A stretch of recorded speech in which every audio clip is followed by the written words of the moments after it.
All right, ladies and gentlemen, hopefully you can hear me out there on the internet. This is John Lucas.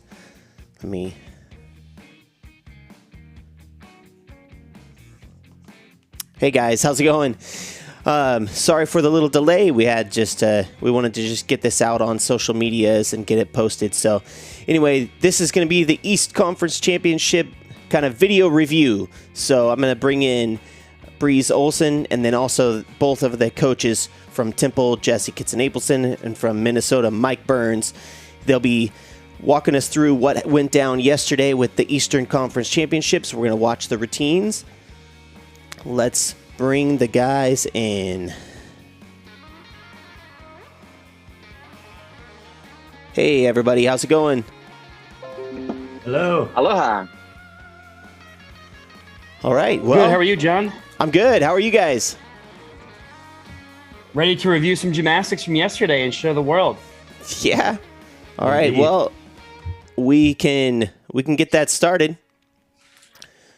We are gonna, let me cue up that first video. Okay, this is gonna be, well, first of all, so you guys had the Eastern Conference Championships yesterday, and we're not gonna give spoilers away, but the scores have already been in. We'll get to the winner by the end of this. But how was that experience doing the virtual thing? I can start off. Yeah, it was pretty exciting. You know, we we have some challenges at our gym at the University of Minnesota, so we decided to do this.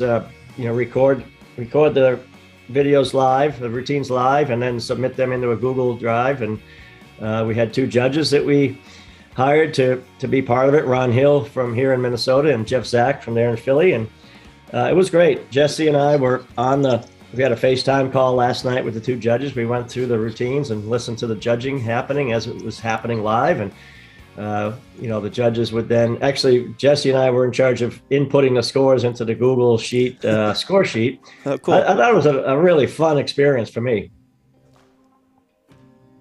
Awesome. Yeah, it was educational too, because we were on the call with the judges and making sure everything went over properly because of the unusual version of judging a meet of two different gyms and slightly different angles, or like Mike's saying, he's got obstacles where they don't have a full floor, so they're using a tumble strip.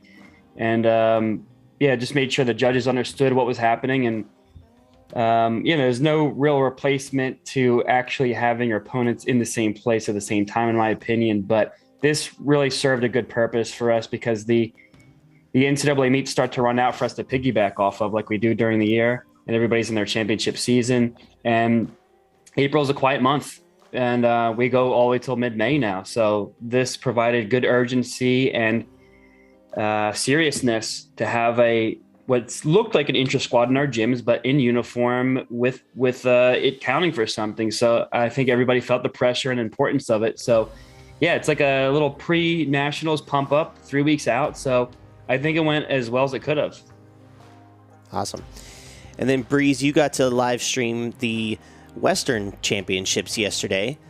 Give us just a quick update on how that went. I love how you put quick in there. It's just so I don't start rambling on for 2 hours before we go.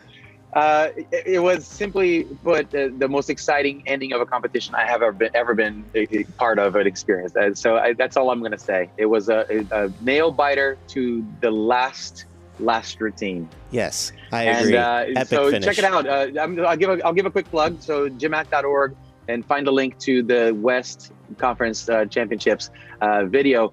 Watch the meet. It really was a phenomenal meet. Both teams put it all out there. One thing that is not a spoiler, I'm just going to say Arizona hit almost every routine that they performed, and Iowa did a phenomenal job. They hit most of their routines as well. So it wasn't one of those things where one team clearly was just bombing and the other one was taking over. So start to finish, every event counted and every routine counted literally. So it was really fun. Awesome.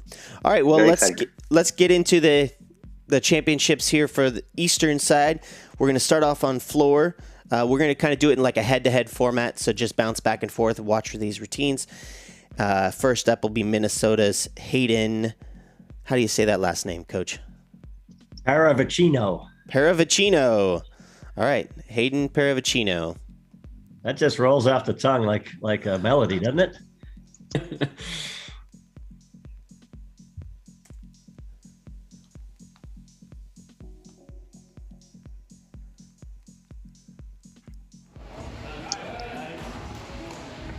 All right, are you guys able to see this? Layout double full. Yes, that was actually. I like that. This is one of those great examples of how we just use the technology how we can for our purposes. And you know, Mike, you're in your own workout gym, and you guys, as folks can see, you don't have a full floor exercise. It's just that tumbling strip. No, I think most people think, oh, you're really lacking. You don't have a full floor routine. I think a full floor exercise mat is just way overrated. Obviously we've had some pretty good floor guys in our history at Minnesota, and we've done it on strip tumbling, and we'll continue to do it on strip tumbling. And we get to a meet and we figure out where a corner is supposed to look like, in a 40 by 40, and we go from there. So you can complain about what you don't have, or you can just utilize what you do have. A good press can be done in any surface. This is true. Exactly. So Hayden's a freshman on our team. He's a local kid. He trained and competed at North Shore Gymnastics under Coach Dale Boulevard, and he decided to join our GymACT team this year, and it's been great having him on the team. He's learning a lot, and he's still got some ways to go in terms of his development, but he's been a great addition. He does all of our video work too, and does some great work with that. That's why the video was so shaky. He wasn't behind the camera. Yeah, that would be me. All right, so just so everyone knows, his start value 13.5, final score 12.1. And we're going to move on over to David Myers. Let's see if we can get this up. David, I hope you're watching right now. We're watching you do your thing. This is part of the David Myers story. All right, just so everyone knows, David and Hayden both had the same start value. So the first two guys up out of the bag, 13.5 for each of them was their start value.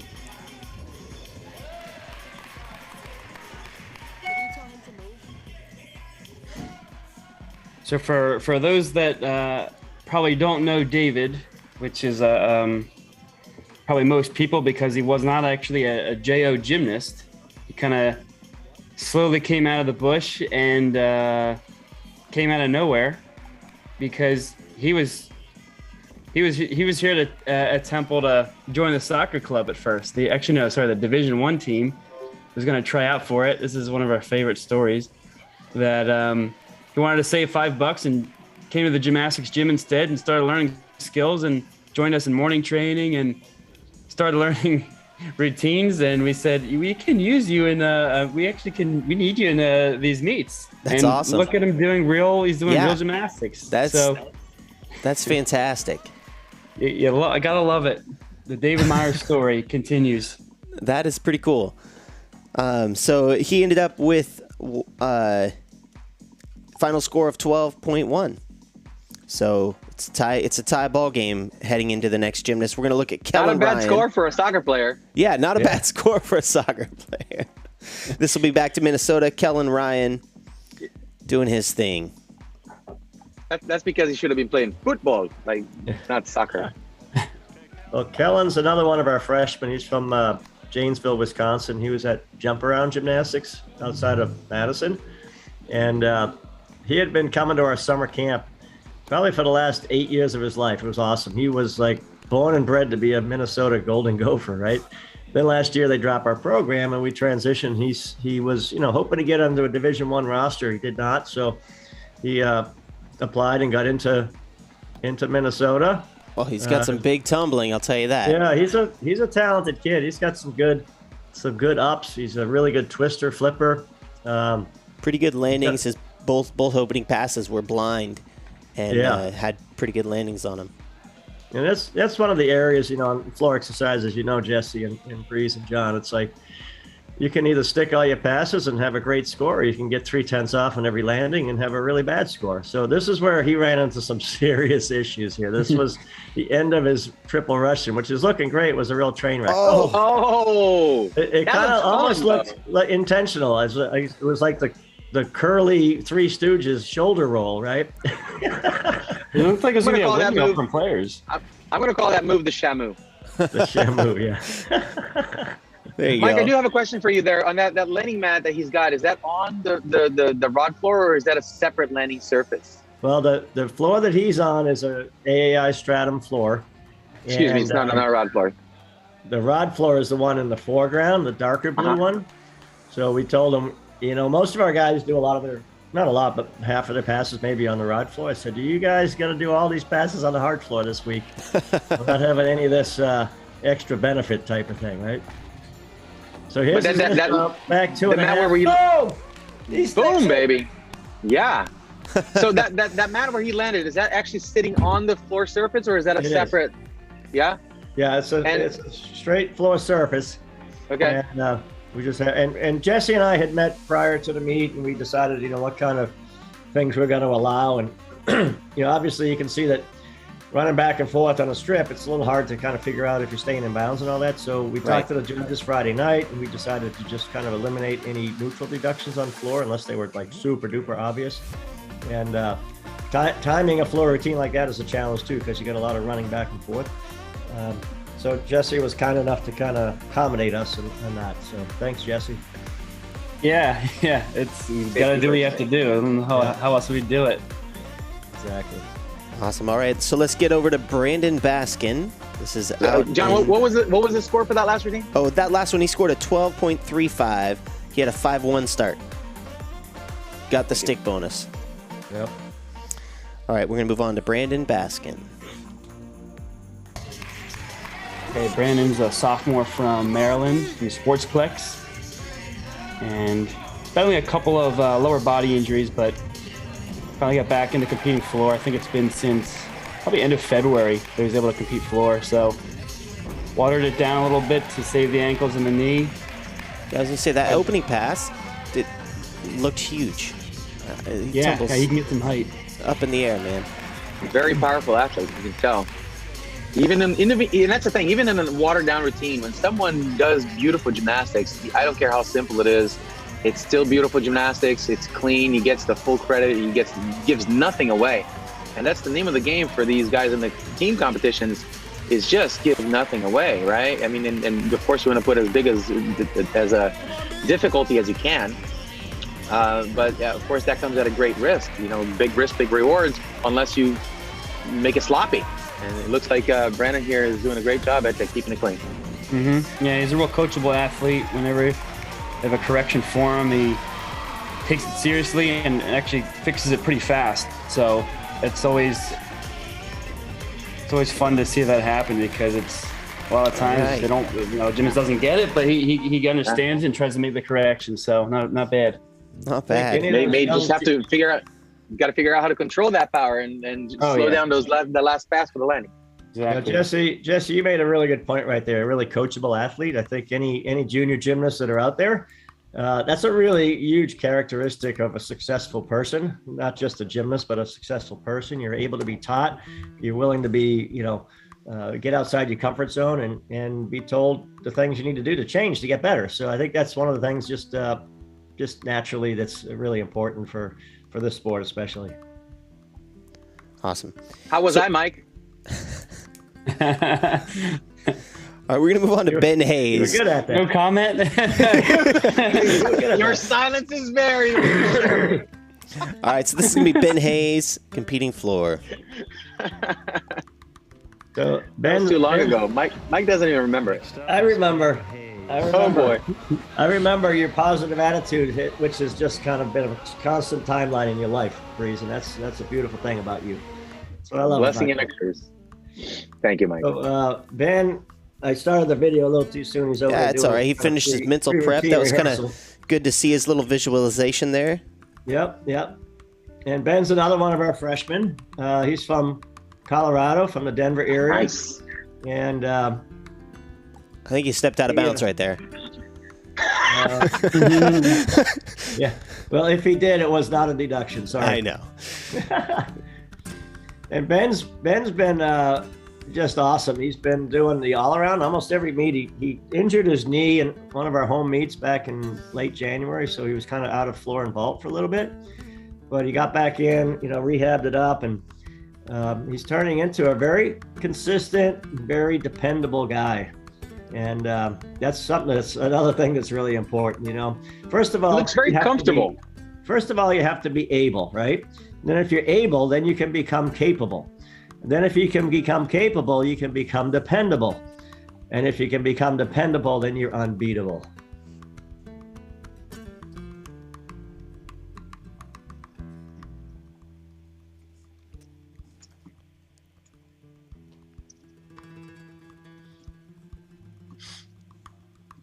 So Ben's doing. I'm trying to write it. I'm writing this down. Ben's doing some solid tumbling. Just missed that stick on the dismount and the layout front full, but very solid set. And I got to move my screen a little bit to figure out what he got for a score. So he ended up with a 12.3, just a half a tenth below Callan Ryan. So really good solid set and a nice score. It's helping our team score improve and increase. Yeah, and that was actually the cleanest routine we're going to take a look at today on floor. 1.1 in deductions.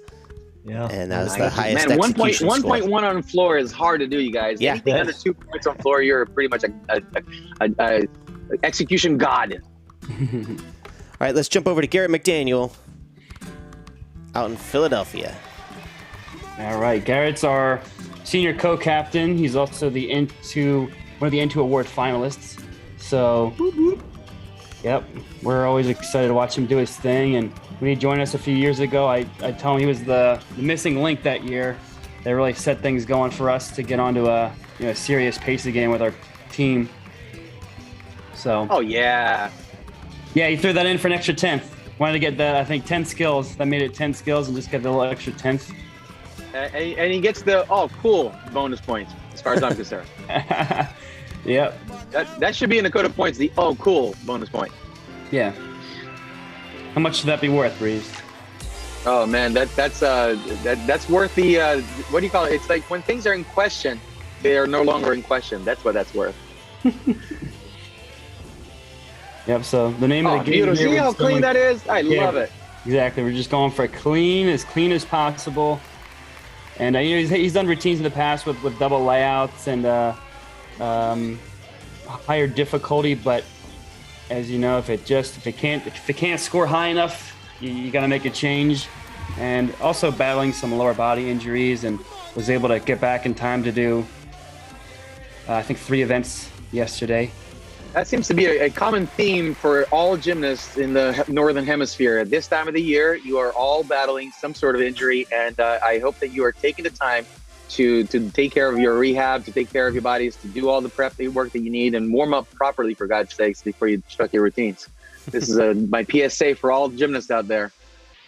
Well said. All right, so that was Jesse. Give me one sentence pitch as to why should I vote for Garrett for N2 award. Oh my God, I'm telling you, I told you, he was the missing link when we were in our revival period of a guy that immediately was able to give us a team score. He did all around all year that year, and I think even the next year after that. He's the first guy to attend to a teammate if they're hurt. He's the one jumping around the background because he's really truly excited for this. He thinks quickly, very patient person, caring, and like I said, he was that glue that first year, and he still is. So he's a real special guy on our team.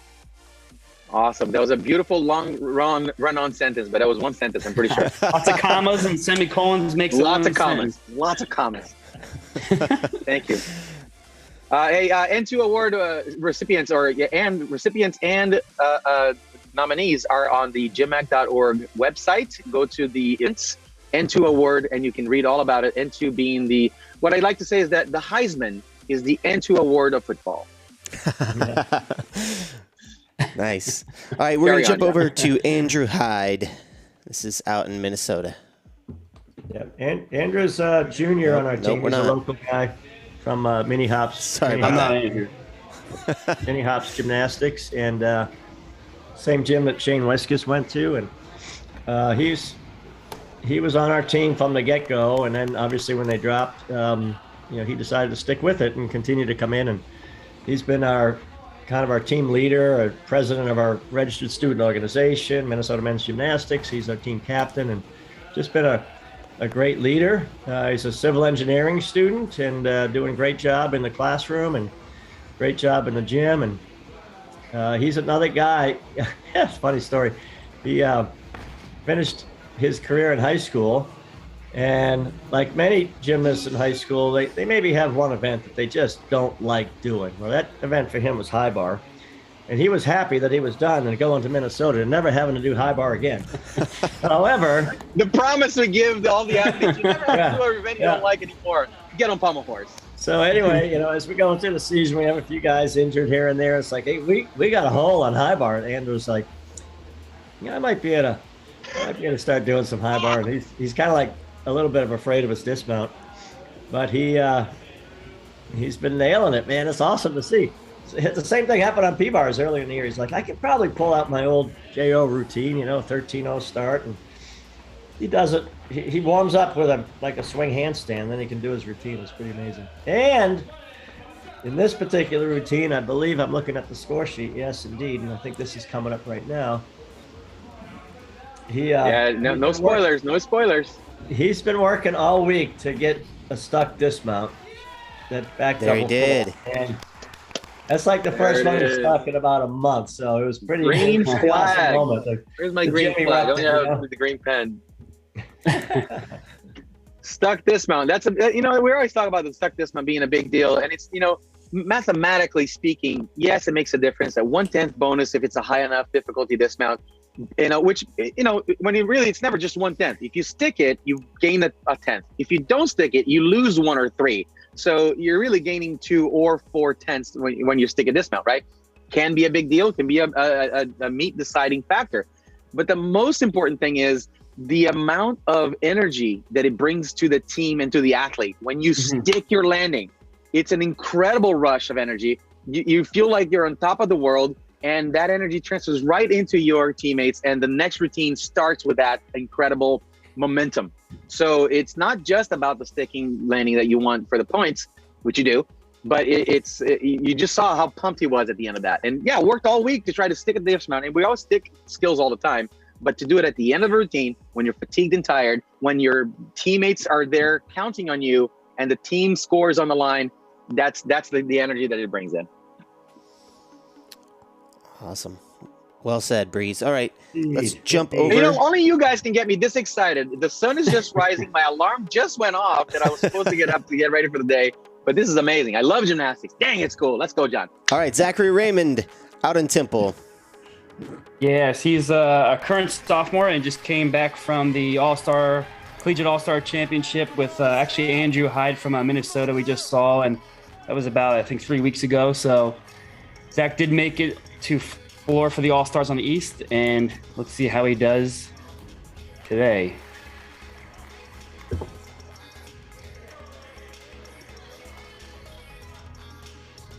So he's definitely one of our cleaner gymnasts with his lines, but as Breeze has mentioned, floor, it's all about the landings. So we're a little hoppy on the first 2, and I think we're pretty good on the next few.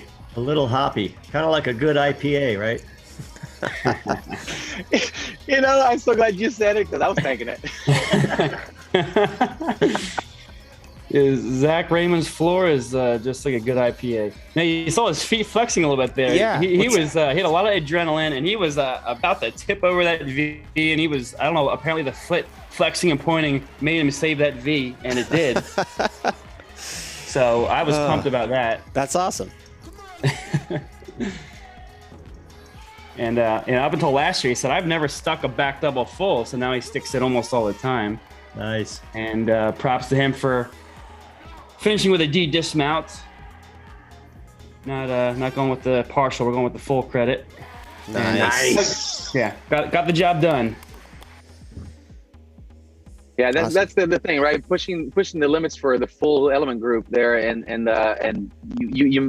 but you risk the landing not being as sharp as you would like it to be. So where's the cost benefit there? And I don't know. This is the end of the season. If you hold back, we're seeing these teams put out some amazing gymnastics, amazing routines. They're difficult and they're clean. So if at this point of the season, if you're just clean but you don't have the difficulty, then you're not in the running for the championship, right? So it depends on what your goal is, what your strategy is for this year. You know, are we just trying to make it to nationals and show a good result and show how beautiful our gymnastics can be, or are we pushing the limits and are we really driving towards that top of the podium as a team?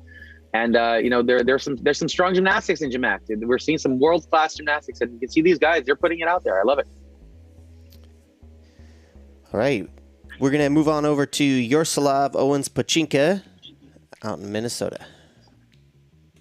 Yeah, Yaroslav is a great story. He was on our team back, graduated in 2018, All-American on vault. Is a really big time handspring double front. He's done some really, really good ones in his lifetime. And he's a first-year medical student here at the University of Minnesota. He got married shortly after he graduated. His wife got into medical school in New York City. Oh, nice Maltese, man. Yep, Moy can tumble, and he's strong as an ox. He's strong. Anyway, he came back. He got into med school this year. He came back in late August and get ready to start. And he comes in the gym and he wanted to start working out. I said, yeah, absolutely.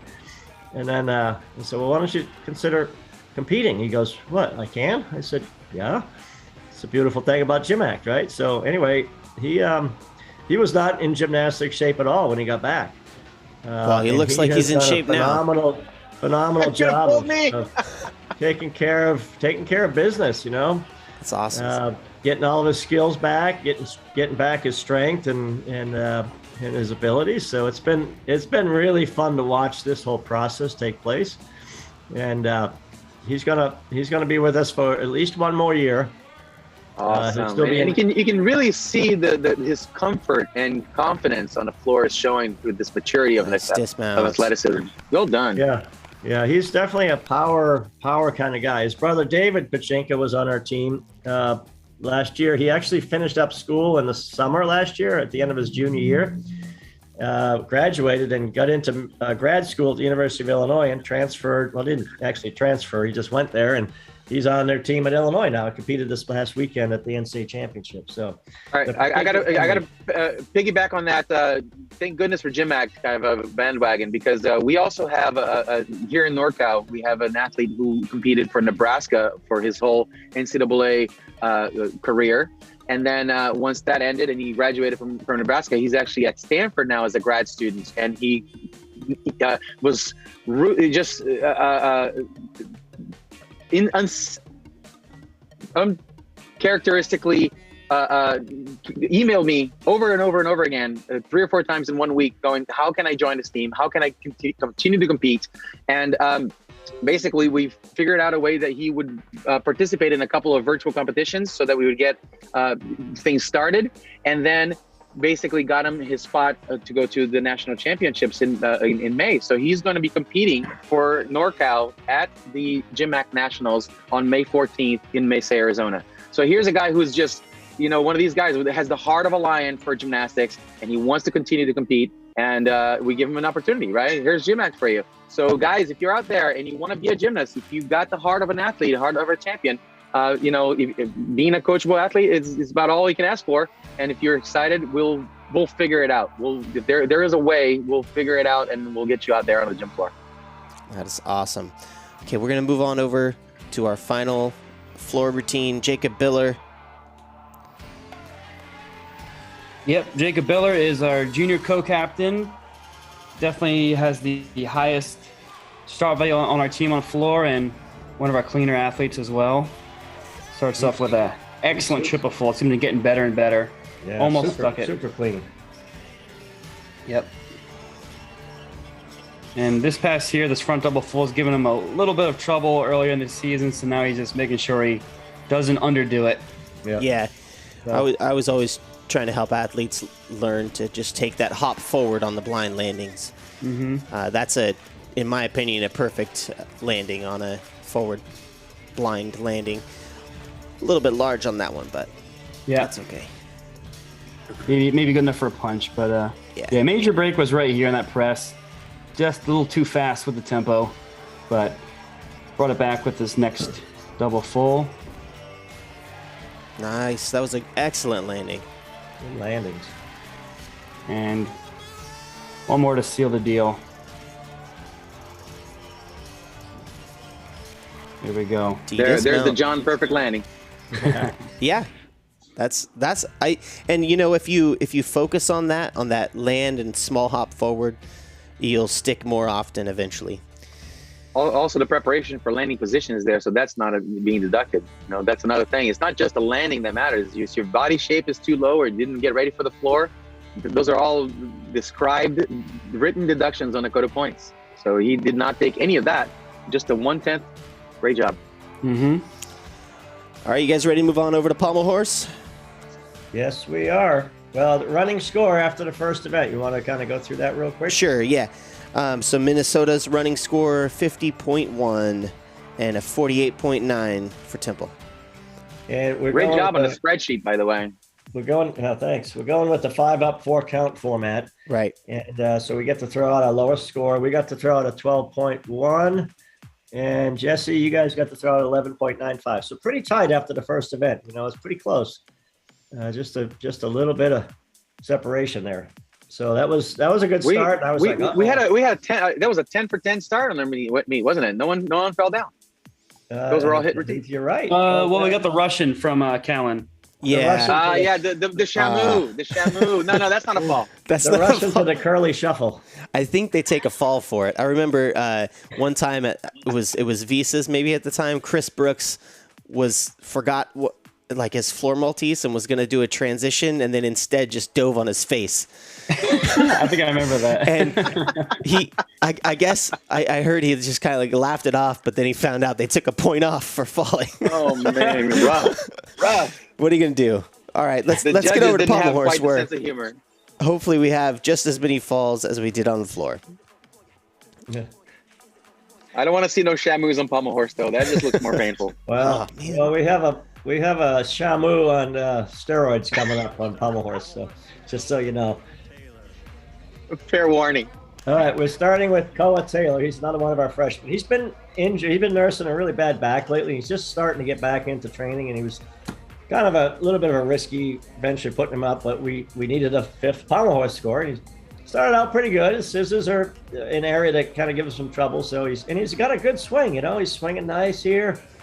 It's going good, and then not good. Just a little too slow. All right. So is there a way to fast forward through this, through the falls?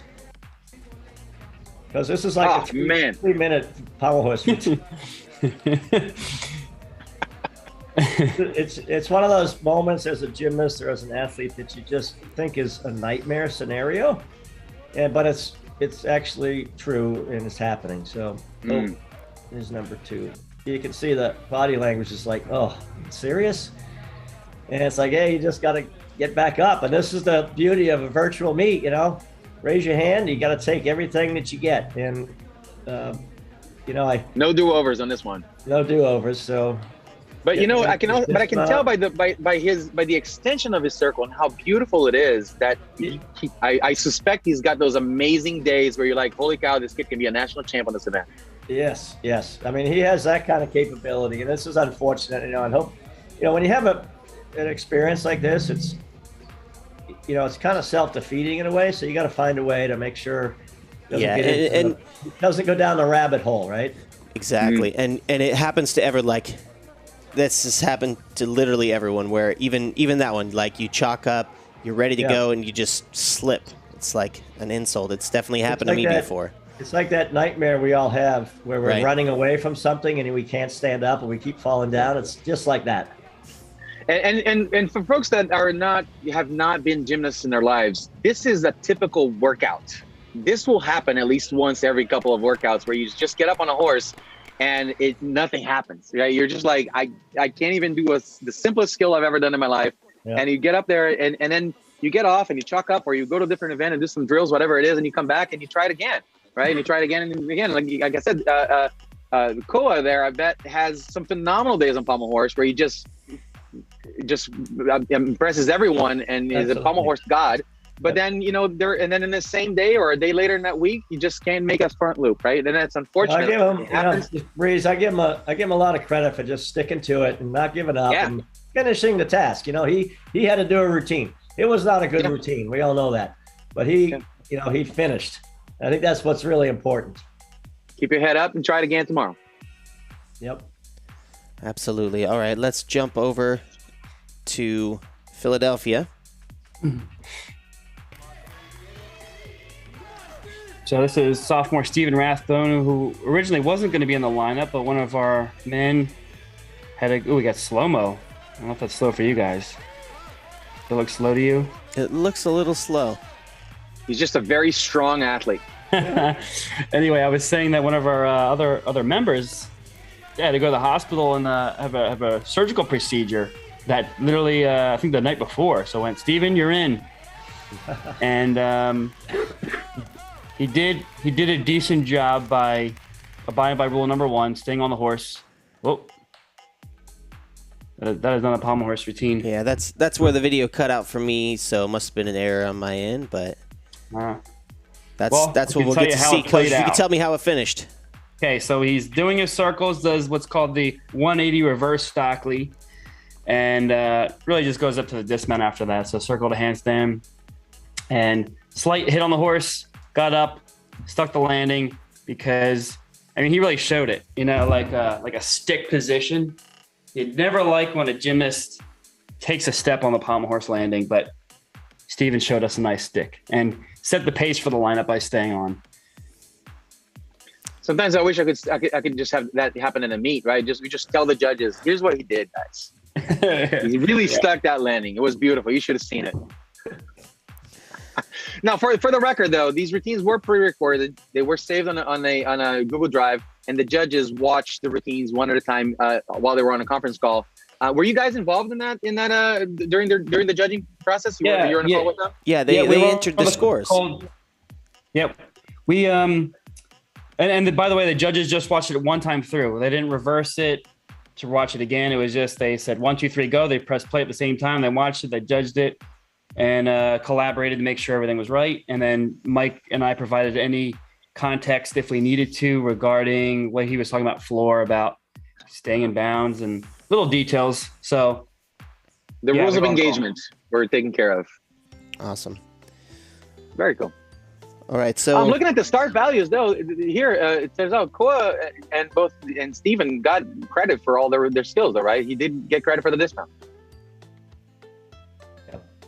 Yep. If you're talking about Steven or yeah, excuse me, Koa both. Steven, he did the dismount. He did got full credit for it, right? Right. Yeah, I just didn't show in the video here, but the video does have the whole thing. It was judged. All right, let's jump on over to Kellen Ryan. Next up is Kellen Ryan. Nice swipe, John. So this one might be a short video also. Anyway, we'll watch what we can. Unless he does a super, super fast routine. So Kellen's pretty capable on his travels. He does a Roth to a tongue fei to a Sabato, then he breaks in, does a traveling scissor half up to the top. Yeah, And he nice. gets on the pommels, does a check here to a Bailey, and a 3/4 Bailey handstand for a C dismount. Okay. We've been working on the pirouette. It's just a little inconsistent, and it's not for the 3/10 he could get back. He's going to lose at least that much, so we just stick with the C dismount. It goes up pretty well, and not a lot of times you do a dismount with pirouette at the end, and everybody stalls out on the press, and it's like, Right. you get 3/10 for strength on a swing skill, and it's just not worth it. So until we can get that thing better, we're going to leave it on the back burner. Well, that was a 14-1 start with a 12-3 final score. Yep. I'd say you're attacking the routine the right way. Well, thank you, sir. Appreciate that. Let's move on over to Temple. Kellen's an all-arounder, right? He is an all-rounder. Yep. Okay, next up we've got sophomore Blake Hazel. And he's also been battling we got slow-mo again, but battling some forearm injuries, and Pommel is all about using your forearms. So This is a good one to watch in slow motion. Good extension. Really nice swing. Yeah, he's definitely one of our cleanest pommel guys. It's just little details, like sometimes the scissors are a little bit low, but he can throw some pretty high scissors.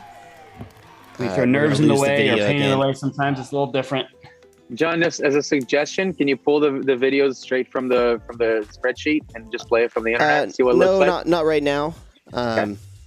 Yeah, there must have been an issue with downloading some of the Temple pommel horse routines. Well, he got through that routine pretty nicely, actually. Yeah, he did his scissors, did a little side travel to the end, turned around, did his dismount, and we were really happy for Blake because, as you guys know, if anything hurts on your body, wrist-wise or forearm-wise, at pommel horse, it's so hard to do. You can normally get a lot of training in on horse, but when you're in pain, it makes it so much more difficult. And this kid I have to tell him to stop. He just wants to keep doing more and more and more and more. I mean, he's such a good athlete and, again, coachable, but safety. Got to make sure we're safe and can get the job done at the same time. It's a good problem to have when you have to tell a guy to stop, right? Yeah, I know. It's definitely one of the more rare ones, but he's such a good guy, really, and one of the best motivators I've ever seen. Can read people's energies really well, and a great promoter. Wow. You know, Jesse, as I was watching the meet back and forth, and I hadn't really seen you guys too much this year because we haven't had a meet. I was really impressed with your routine construction and just how you're finding that eighth skill, that A move that you need to get in there to be sure you have enough skills. And that's the same kind of thing we're doing at Minnesota, and it's fun to see it happening. And that's the sign of a well-coached team. So congrats on that. Thank you, Mike. That means a lot. We want to make sure we cover our bases. All right, let's jump back over to Minnesota. Andrew Hyde. Is that right? No, Ben Hayes. Ben Hayes. Again, Ben is an all-arounder for us. And, when he first got here, he was hoping he wouldn't have to do P-downs. The pommel horse dance. Yes. I tell all my gymnasts, if you don't know how to dance at a high school dance, just close your eyes and do your pommel horse routine. Classic. But he's just been, like I said earlier, just very, very consistent, very dependable. He needs a little work on his form, and we all know that, and he knows that too. But he just gets after it, and he's been one of our more consistent guys on the team this year. It's been really fun to watch that happen because that wasn't something that he was good at in high school. A little trouble on that dismount, and I was debating at the time because we didn't have the judges in the gym. I'm going, is he going to get credit for that dismount? Because it was close, right? And I debated on it. And I said, no, let's not repeat it because I think they're. You don't want to give the judges any ideas. He didn't stop. He didn't change directions. He didn't push off the horse with his foot. It was a pretty significant deduction, though. Yeah. But I think they nothing that should have taken credit away. Yeah. So he ended up with 3.5 start, and he had about 3.5 off, so he had a perfect 10.0. I love that I have the YouTube feed on a side monitor, so I actually have a 30-second replay, instant replay that I can just go. And I just saw it again. No, that absolutely got credit for the dismount, but yeah, just a slaughterhouse as far as deductions go. Hope he's watching this and learning from this. All right, let's get over to Temple. This is going to be Jared Holmes. We've only got. Is this the guy who's like super excited at the end of everything? Oh yeah, guys, you'll see it. And Jared was. Yeah, we got slow mo again. Slow mo. We got about 20 seconds left of this video, so I don't think we're gonna finish this routine either. We're gonna miss the whole ending. But anyway, this guy was real geared towards I gotta get my dismount up without touching the horse. He was putting shoes on, he was putting ankle weights on, and made it his true mission to just get this routine hit with a dismount that flies up. I always had trouble doing this myself under pressure in meets, but it was so after the front loops he was doing there, turns to the side, and we're all waiting for it. Is he gonna do it? And yeah, sure enough, that thing flies up the handstand. He lands and he's got one of those classic men's gymnastics celebrations, and he was really happy. We were all happy for him. The crowd went wild. We gave him our high fives, and good job, Jared. That's awesome. 11.55. He's so far got your highest score on the day. out at Temple. Now we're going to get on Pommel Horse. Yeah. Now we're going to get to Andrew Hyde. Yep. Again, Andrew, huge start values. Andrew, when he was, part of the Gopher team, he was doing like 2 to 3 events, and all of a sudden he gets recruited to be an all-arounder, and he's done all-around for the last couple of meets, which has been great. And like Jesse said earlier, he was part of our group that went to the USAG Collegiate Championships at the Naval Academy as part of the GymACT East All-Star team. He's a pretty strong kid, so he can find ways to manage any kind of imbalance on his routine on horse. Got a little bit of trouble there on the Savato, had a little leg split, but he just keeps going. Yeah, he's like, I didn't think he was going to get over the pommel on the Savato. That was impressive. Absolutely, yeah. That was a good fight to finish that routine. 12-1 final score.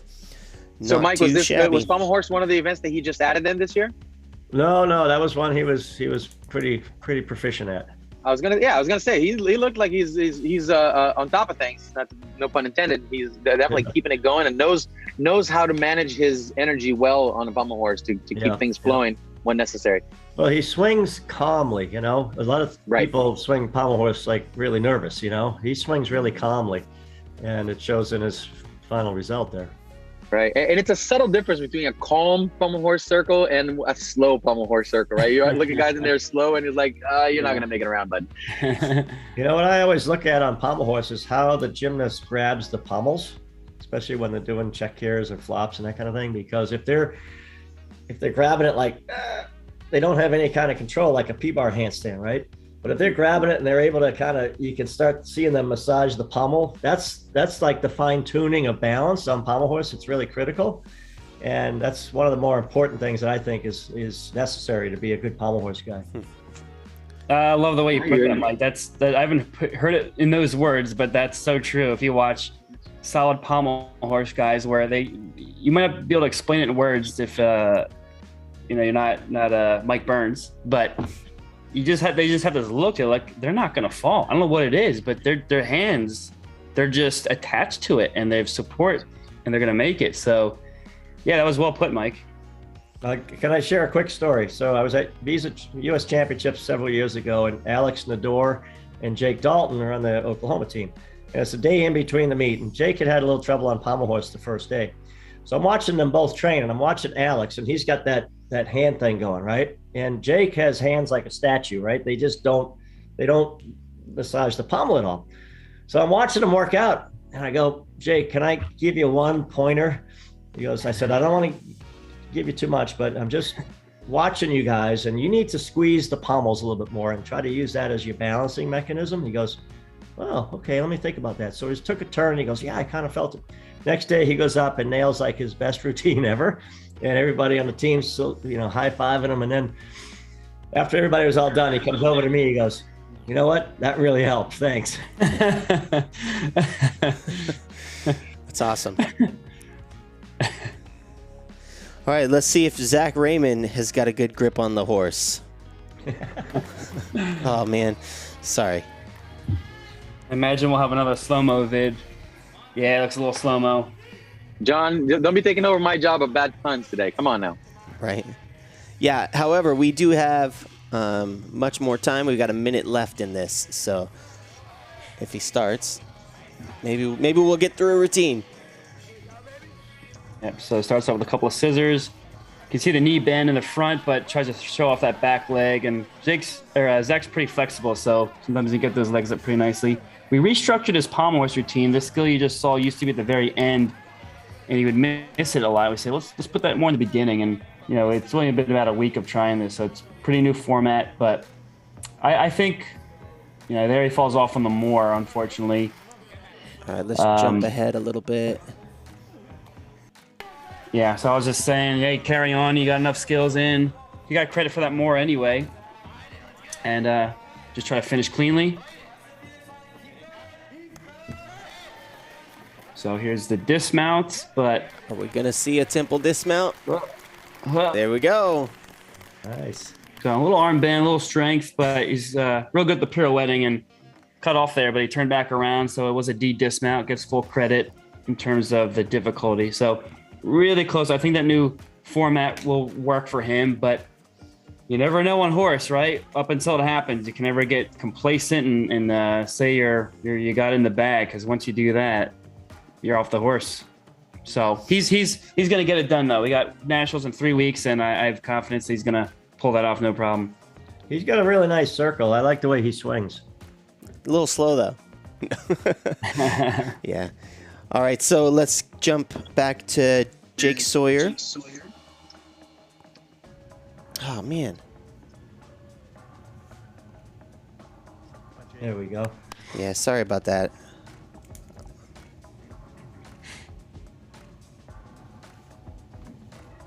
Jake starts out with a traveling C scissor full, a check here.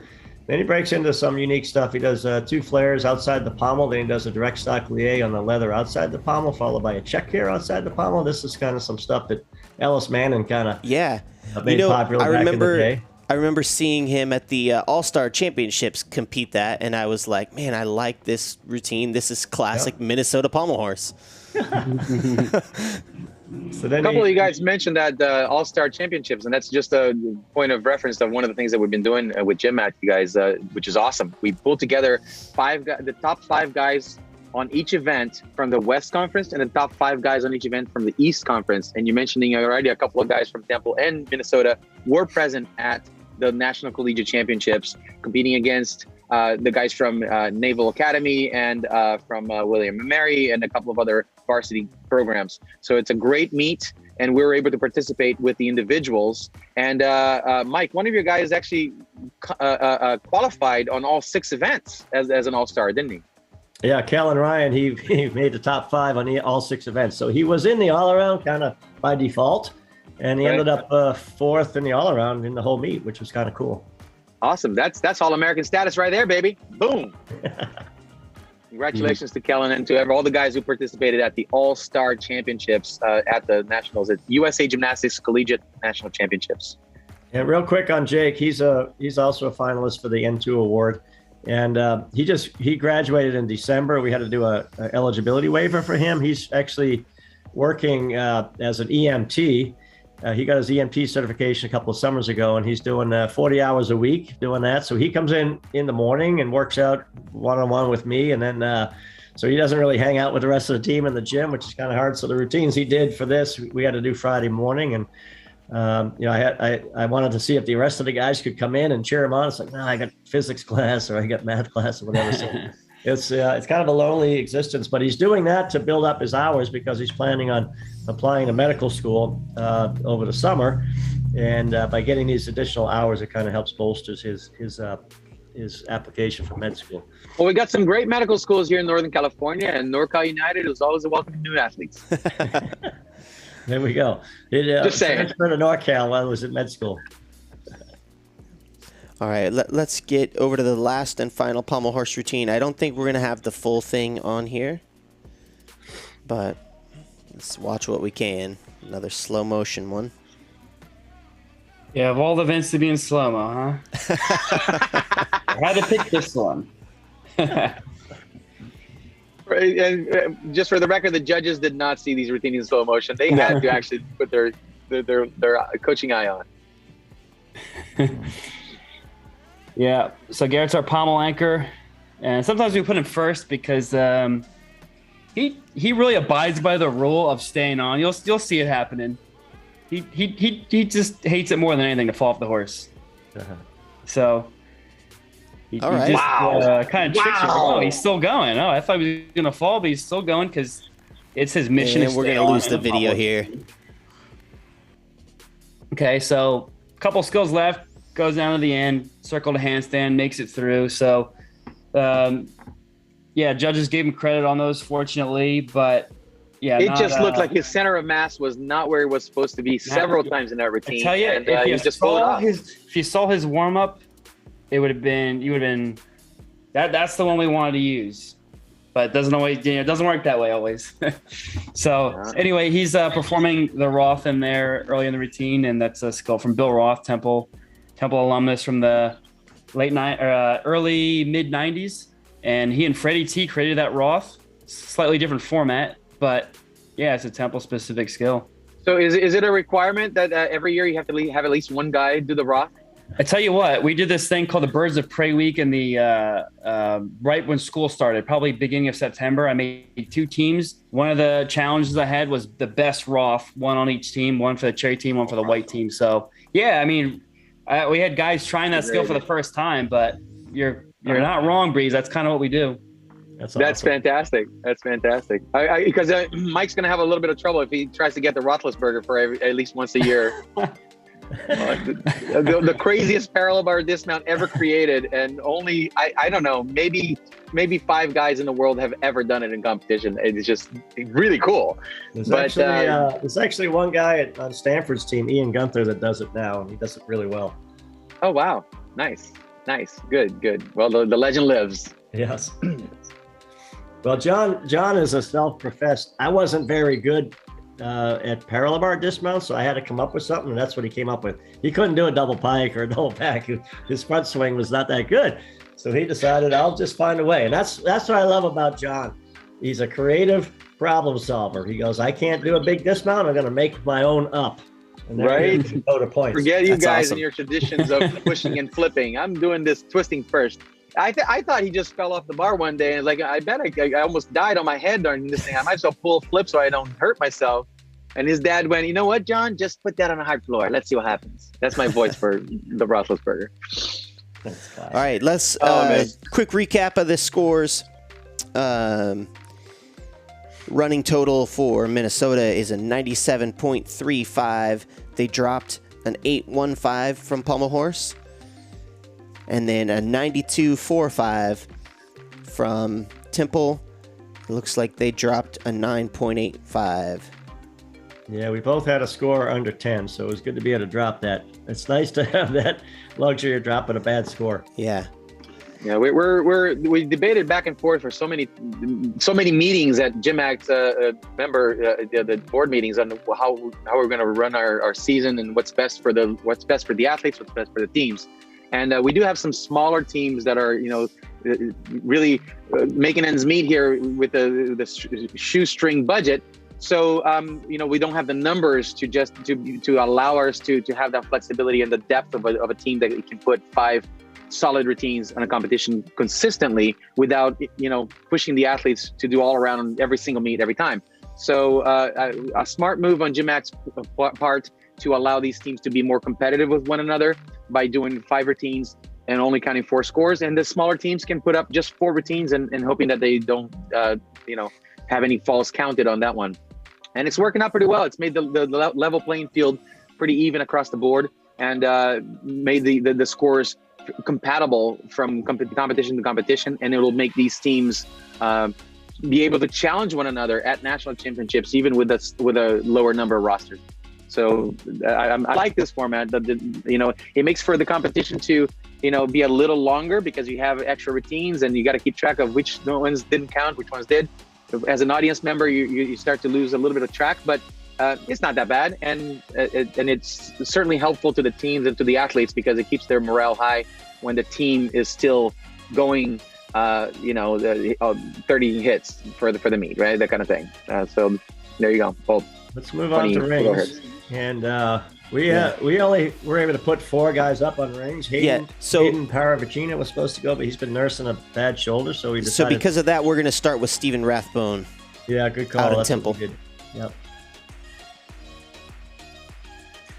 So with 4 up, 4 count, every routine counts, and it's like a little more pressure on these guys. And if you're ever going to have an event that you only have to put 4 up, rings is probably the best one. It's of all the events, it's maybe the hardest event to miss. All right, I got to figure out this slow motion issue. It could be because it's real high quality. We use the better iPad. If you guys filmed in a high frame rate, and then I might be playing back different.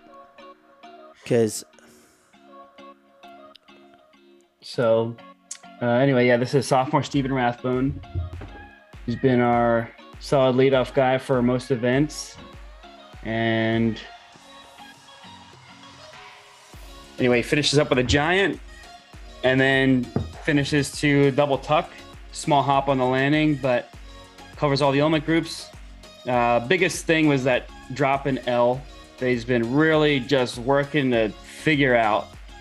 Sometimes he gets it pretty spot on, but other times it dips. But anyway, covers all the bases. Sometimes we go double A, sometimes double tuck. But yeah, we're going to try to upgrade that in the next meet. I think we can add maybe either another giant or another double flipping skill. Awesome. So, Steven, if you're watching, that's what we're going to be talking about on Monday. That's the workout plan for this week, buddy. Oh yeah, I did all the numbers last night. It's public information now. You got to pull it together. We're all going to be expecting these skills in nationals. I'm going to be there commenting. I'm going to like, Steven, wait a minute. I thought you were going to. All right. Well, I will try to work on that during this next routine, trying to fix the frame rate issue. But let's go ahead and get over to Minnesota, and this is Hayden. No, Hayden you're scratched. Right. So we're gonna Hayden go with was Kellen. a scratch. Kellen Ryan. Yep. So Kellen's got a lot of work to do on his handstand position. He's got some really tight shoulders, and his flexibility is a little bit lacking. So his handstand on rings is a challenge for him. And it's one of those things we spend a lot of time on, because what I found as a college coach, kids coming in from high school, that's probably one of the biggest deficiencies in terms of technical prowess, is a good handstand on the still rings. And it can be a 1 to 2 year process to get a handstand that's solid. He mounts with a really nice back upright cross. It's perfectly level. I don't think I had an ounce of deduction on that. It was really good. Kip to L, teeny bit of toe drop there, and then a roll forward to a back upright straddle L. Feet are a little low. Again, that's his flexibility. Hip flexors. In. Back upright L. Here we go. His press to handstand. You can see he's a little bit challenged there with his flexibility, and his shoulder flexibility is kind of hurting him a little bit. Pretty good swing to handstand. Just we got to be more solid at the handstand. We still got a little wobble in that. There's a pretty decent full twist double A, a little pikey, and a 3/10 step. So, he actually stuck about 3 of them in a warm up. So I was like, "What happened?" and I'll say he looked a lot cleaner here, because he was on the All-Star team for rings at the meet about last month, and that was definitely a cleaner routine. I could really see a difference in his lines and his execution of probably his swing handstands. Yeah. That's exactly what Mike was saying about the handstand being so important. Juniors, pay attention, because this is the thing, right?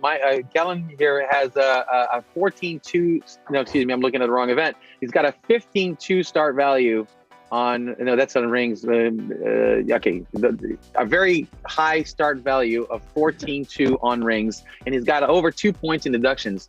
And it wasn't a sloppy routine, but with his body type. And then unfortunately, his weakness is this shoulder flexibility that unfortunately on rings a required position to go to and from. So you have to have a minimum of 2 handstands in your routine, and all of those curved lines and angles are all deductions. And if you're not clean on a handstand, you're getting smacked on both sides of that giant. And if he does 2 giants in his routine, that's 4 different times that he's got the same deductions, and you can't get away from it because of a single skill. So go back and work on your handstands and make them as flat as you can, boys. Yeah, good advice. Anyways, all right, guys, we are ready for the next gymnast. I'm getting ready for workout. I started at 1 o'clock today. I know what my guys are going to be working on today. Okay. Getting ready for nationals. So we're just going to watch in the Google Drive. Okay, yeah, that looks like normal speed. And now. that'll be normal speed. So I'll have to figure out my issue with my video player as to why it. Okay, so now next up, we've got sophomore Brandon Baskin, and there is his signature move right there. Who doesn't love a good Delchev? So nice resting move, good flexibility, carries on for the rest.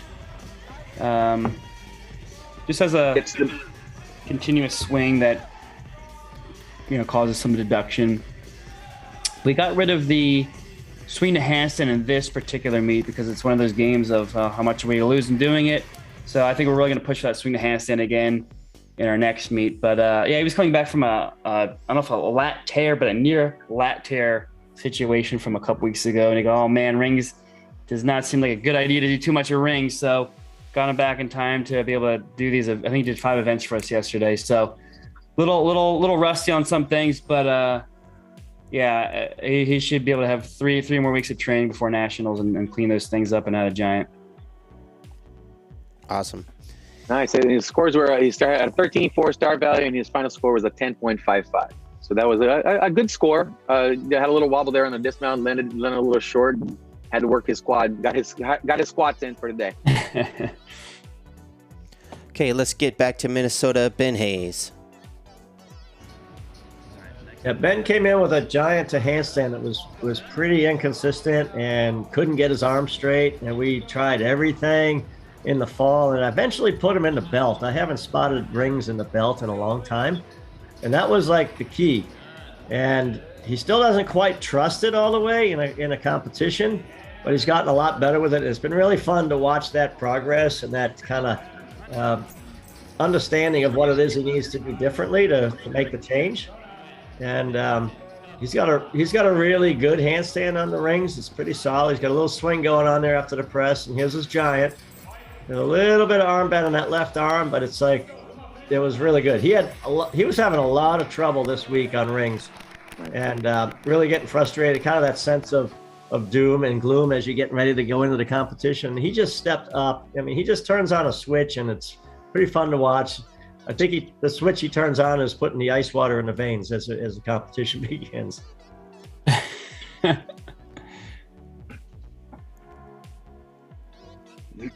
It's really interesting to see how the mentality and the changes from athlete to athlete as we go into competition. You know that competition is a skill. You have to learn how to compete, and you only do it by doing it over and over again. And how we go into it the prior week. John, I'm just rambling into you. No, I'm ready. Ready for the video. I'm ready when you are. Let's go. Never sure if I need to fill in gap or if you're just letting me ramble, because that's what I do. So go ahead. But yeah, these guys are putting it together. Way to go. Right. Next up, we've got sophomore Zach Raymond. And similar to what Mike was saying, the lead up on rings. Yeah, rings. He's got a tough time on rings, but sometimes he can hit a really good set, and then next thing all of a sudden it disappears, and you wonder what the heck happened. So this was a pretty good routine. Just to swing the handstand later is what got to him. So doesn't quite have that feel for that giant yet. You know, what I was talking about, Ben, that was the exact same kind of thing that Ben would do a lot. You know, it just didn't trust the ending position of the handstand enough. And once you start building that trust in your capabilities, then all of a sudden it starts to kick in. So, yeah, I feel your pain on that one. It's a coach's dilemma that you got to find a solution to that. We got to do some problem solving, because it's been plaguing us all year. Yeah. And from a judging perspective, the swinging skills are required on rings. You have to do something that swings freely without any strength. And an extra requirement is that you have to go to handstand in one of those swinging skills, or you lose 3/10 from your start value there. So it's a requirement as an element group, and then you get the element group for doing any swinging skill, a dislocate, a swing, whatever it is. And then, but if you don't go to handstand, you lose 3/10, and that's what happened there. Yeah, exactly. So in this case, he did not get the credit for doing this skill, and I think they basically took a fall for it, because he went no credit. Right. I see 1.3 in the neutral. Yeah, 1.3 in no neutral. Credit. Yeah. And then no swing to handstand. So that's why we play this game a little bit of, should we use it? Shouldn't we use it? You know, that's what I was saying with Brandon. It's hit or miss sometimes, but I know I'll get that done in the next couple weeks. So, yep, that's the story on Giants. All right, let's take a look at Andrew Hyde in Minnesota. Yeah, Andrew's doing a pretty good routine. He's pretty strong, and today, but this particular day, after he finished rings, he goes, "Man, I'm gassed." He was looking a little bit tired in this routine, but he fought really hard on these two Maltese. He does two Malteses in his routine, so that'll gas you. Pretty solid. Yeah, well, a little bit of sag there, you know. So there's probably a 3/10 deduction there. He does a kip to support to another Maltese, and this one was, oh, Nelly, he dropped a little bit. I think he put his heavy socks on before he did this routine. You know, sometimes I wake up and it's just a high gravity day, and there's nothing you can do. Yeah, it's sometimes they have a gravity storm over there. By the way. Some days I can't hold my Maltese either. But what I Some really like days. about Andrew, again, just, he's got the task at hand, kind of like Koa and Pommel. You have a little trouble, but you just got to get through it. You got to motor through it. You got to be a warrior. And Good fight on the landing, man. Good job. Yeah. It was not one of his better performances, but again, he stuck with it the whole time, and that's what you got to do, man. You just got to find a way to minimize, stop the bleeding a little bit, right? Indeed. Dang. And with a high start value like that, his routine is still going to be counted for the team score, so every little bit counts, and he knows it. Yep. Keep fighting through. All right. So 14-0 start value, and his final score for Andrew Hyde was 11.95. A good score. All right, I think I got that next video up for Temple. Should be Alex Skalkos. I need to start practicing these names. I'm going to be saying them at nationals. I don't know. Yeah. Need a pronunciation guides on next to their names there, Jesse. You guys got the tricky ones in yours. I mean, if you could say my name, you should be good, Breeze. Well, I practice yours a lot before I say it, though. I'm sitting here in the corner. It's part of my vocal warm-ups. And you guys can see the gym looks a little different here. I'm wearing a different shirt, and the guys are a little bit more informal, except for Alex. He was not able to be there on Saturday, so did a similar situation as Mike and just had to record his routine a little bit early. And Alex is a sophomore and qualified to be on the all-star team for rings, and he's just really clean. He's missing an integral part of his routine with the swing to handstand, but everything else is excellent. So we were playing around with different swing and strength moves, and this is one we settled with the front uprise to L. A little crooked on that forward roll, but tried to even it out and does some really nice Yamawakis. Man, he can swing. Yeah, I like those Yamis. Yeah, he can go for the world record of most Yamawakis in a row. I don't know if that's a category, but It should maybe be. we'll make it one. So classy double full dismount. You can do a nice clean full and stick the landing, but we really want to try to do higher gymnastics. So went for the double full, and he works so hard. He's been trying to figure out that thing, and actually he tore his ACL last year, and I think back in February or so, and it's been a long road back, and he's one of the hardest workers on a team and such a good inspiration because you can see he's back in it. He's doing 3 or 4 events and landing back on his feet again and wants to upgrade, not afraid to twist. He tore it doing a triple full on floor. And when you do something that traumatic, I think most humans would go, I don't want to do that ever again. I don't want to do any flipping and twisting. And Alex is back at it and says, I want to do a triple twist off the rings one day. So he's got a lot of potential. Awesome. Okay, we're going to get back to Minnesota. This is, how do you say this one again, Coach? Hang on. It's Yaroslav. Oh, Yaroslav. Yaroslav. Yep. All right.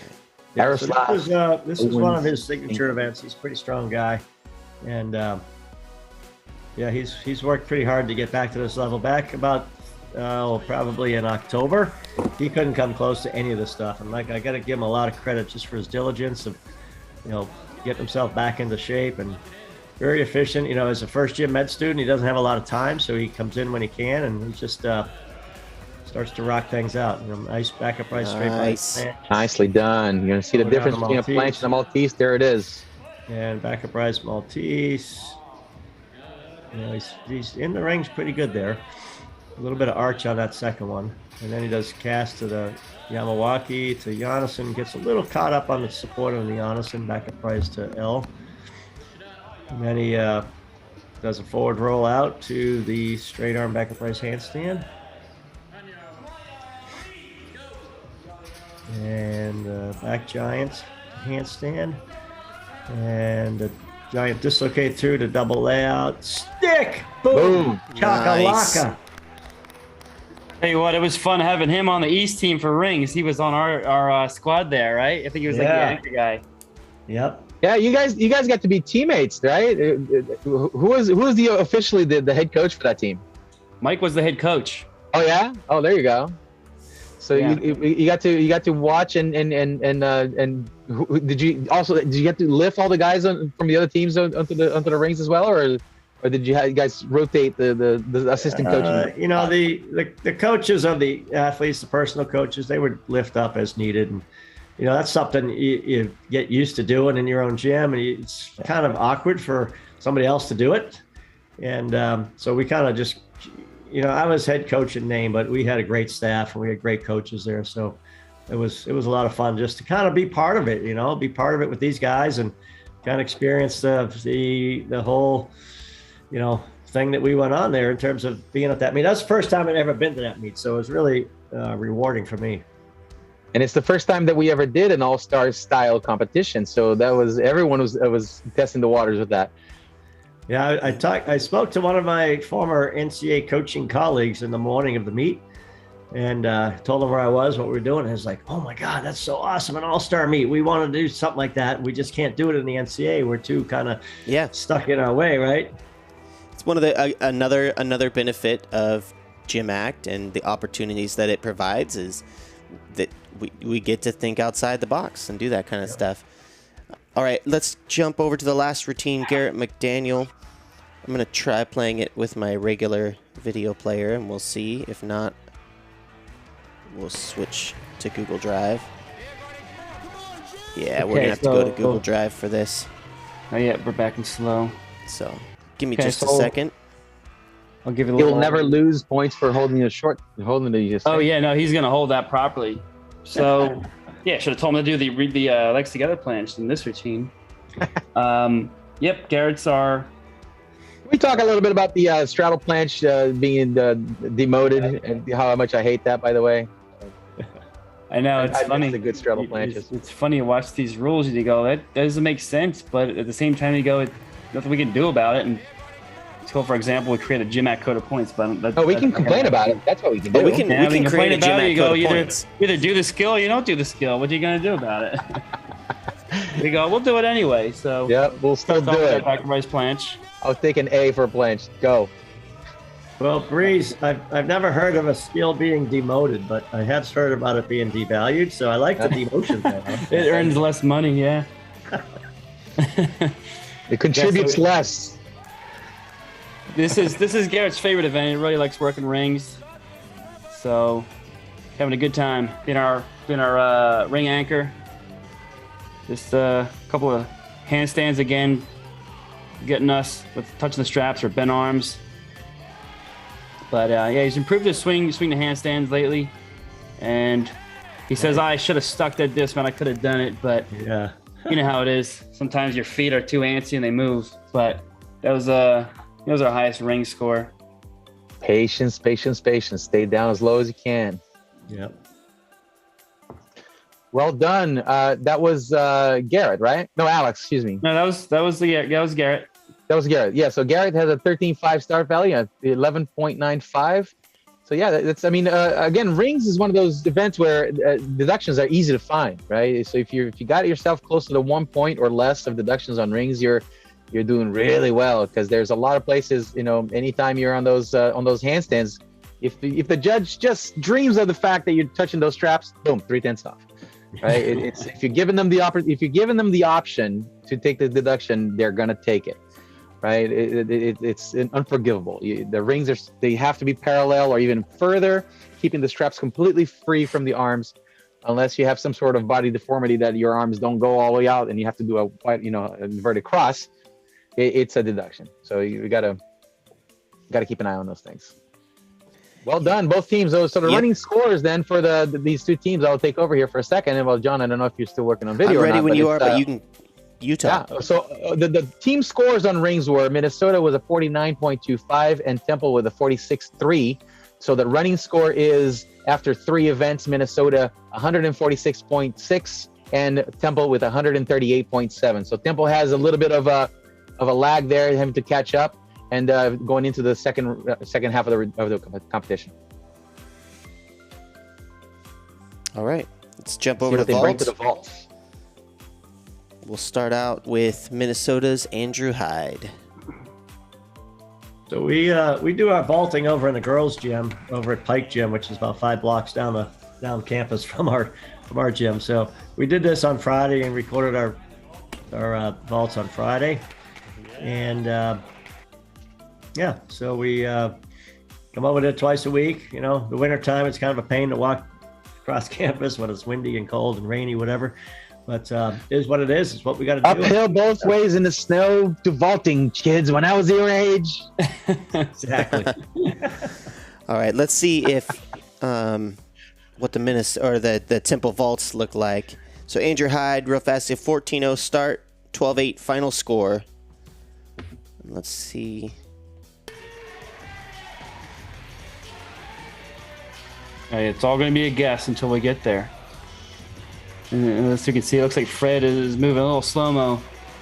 Yeah, sitting on the mat there. Yeah. No, we're good. No, it's all right. There we go. Look good on my end. Nice little soup Nice. layout. That was Zach Raymond. So he gets a 13-2 start value for that with a 12-3 final score. That is awesome. Let's kind of just jam through vault. We're going to go over to Kellen Ryan. Yeah, Kellen made it to the vault finals at the USAG Collegiate Championships. He ended up second in the meet behind Amari Sewell from Iowa. So we had two GymACT guys, first and second on vault at the USAG All-Star meet. Yeah, it is a nice cause 1.5. So All American status on vaulting for Kellen Ryan with 15-2 star value. Cause is that 1.5? Is that what it was? Mm-hmm. Yeah, and So 2.5 twists. About 2.5. excuse me. Yeah, cause 1.5. Cause He had 1.5. a 1/10 neutral deduction. He did step out of bounds on that 1 foot, so that kind of adds up. But 14-2 is good score on vault. the high score of the meet. All right, Up let's until now. go back to Temple. Okay, so next is Edon. And this was not the vault that he planned on doing, but didn't quite hit the board right and the table right, but made a plan B and stayed safe at least. Okay. All right. All right. You know, that was a pretty good way to do what could have been a dangerous situation. Yeah. You know, you don't want to start figuring out which way you want to go midair, but you committed to something and stayed safe. That's All right. right, let's get to back to Temple for Hayden. Paravicino. That would be Minnesota. Paravicino. This is Minnesota. Did I say Temple? He did, yeah. Sorry about that. No worries. Do you know, is he planning on transferring? I don't know. Yeah, dude. Anything we don't know? I haven't heard from him, so I don't know. Okay. So that was Hayden with a layout Souk 13-2 star value and gets himself a 12.35. Yeah. All right, Kept over to it up. Brandon Moving on to Baskin. Brandon Baskin from Temple on vault. Bringing in a Vault, the hope 14 is star you can stay underneath a point and deductions on vault. Mike, I think we're losing your bandwidth a little bit. Oh, that might be.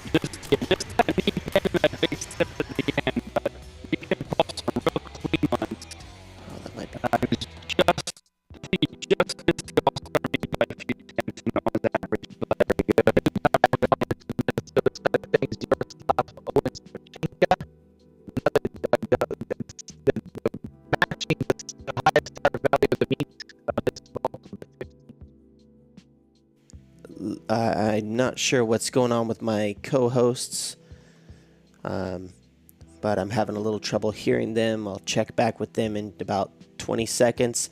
Real quick, let's just get over to the next vault. Nope, that's not the vault. Hold on.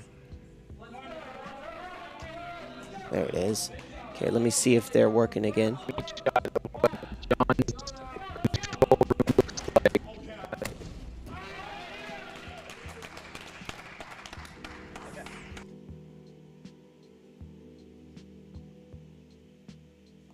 All right, so we're still having some difficulty here in that Zoom call. You guys there? Hello, I'm here, John. Can you hear me? It's your audio's kind of skipping, cutting in and out. I'm gonna finish these vault videos. That was Ursulov, 15-2 start, 13-8 final score. We'll get to Garrett McDaniel next.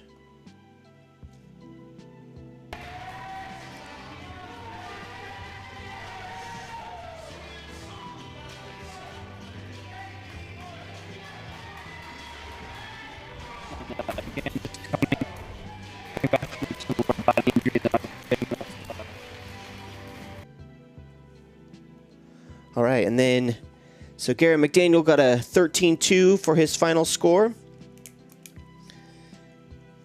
And now the last vaulter from Minnesota. This is Ben Hayes. This is Ben Hayes.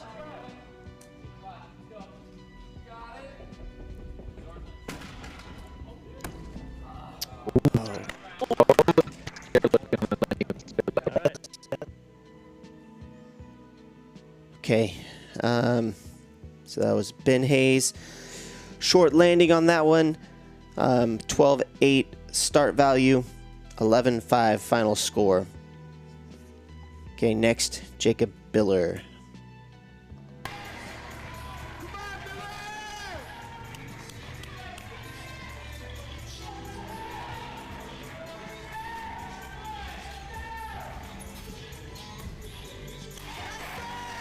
Nice Yurchenko entry.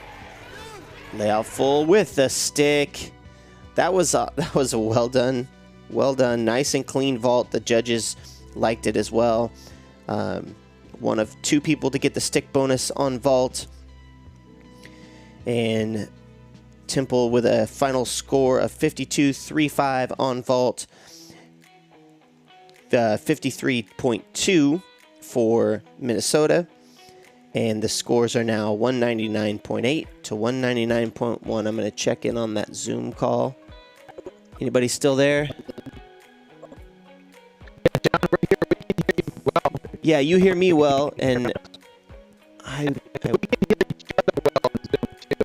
right. So the issue is something on my end. I think I'm going to close one of my Zoom feeds. Is I think what I need to do. Take a moment. Let's see if we can take a breather and make the tech work so we can enjoy this as a group as well as we can. Meanwhile, we'll just talk about you and Zoom while we can. Mike, it's funny, bro. This is the third time we're living this meeting in a day. Well, for you, it's been a marathon. You started this on Wednesday or something, right? Or Thursday? We did Friday. Okay, yeah.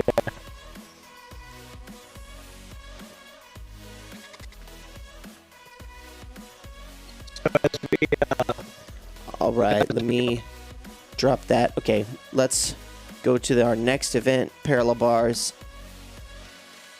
I'll try to work on the issues. We're just going to watch that routine, and I'll try to fix these Zoom issues while we're watching. This is Hayden, Minnesota. This is Hayden Paravicino.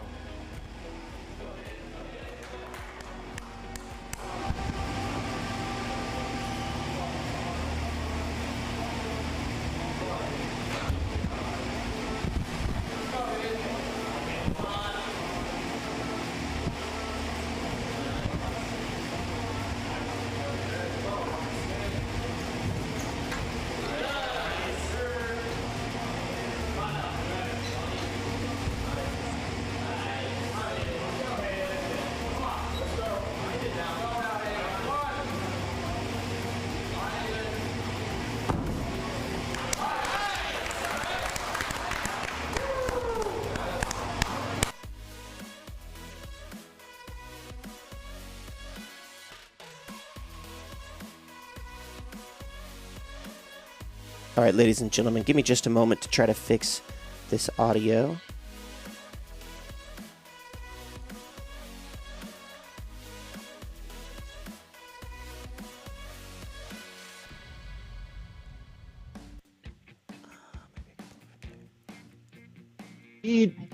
Okay, there we go. I think we're back, guys. I know. Okay, can you hear us, check it John? out. Yeah. I got clean audio back. Oh, that's okay. We're not gonna mention him. Mike Burns just saw the last couple of routines, and he had to go out and outside and celebrate. They were so spectacular. So in case you guys missed our commentary, we were so excited about what's going on that we could hardly contain ourselves. And just verify. All right, that's what I'm. That's okay. We're not gonna. All right, just double check the sound is coming through. It's coming through. Awesome. So we're back after 20-second delay. We're back on track. Everything is running smoothly. So let's take a look at the current standings, shall we? After 5, did we finish vault? I lost track of time. Yes, we did. Vault. We did finish vault. We finished vault. Vaulting final results for Minnesota 53.2. That's their team score on vault, and the team score on vault for Temple 52.35. So Temple got much closer to Minnesota on this particular event. It didn't make up any margin back on the full team running totals yet, but definitely edging it to the team's score closer and closer and putting the pressure on Minnesota on vaulting. So the running score for the two teams right now is Minnesota with at 199.8 and Temple with 191.1. So Temple has 2 events to try to bring back and 5 up 4 count setup. They got about 8.5 points to make up on parallel bars and high bar. Now, I gotta say, I've seen crazy things happen on the last 2 events in the meet, and these 2 teams have the capability of doing some big scoring on the last 2 events. And let's see what happens in when the arms go up in salute to the judges. Well, nothing because I didn't play the video.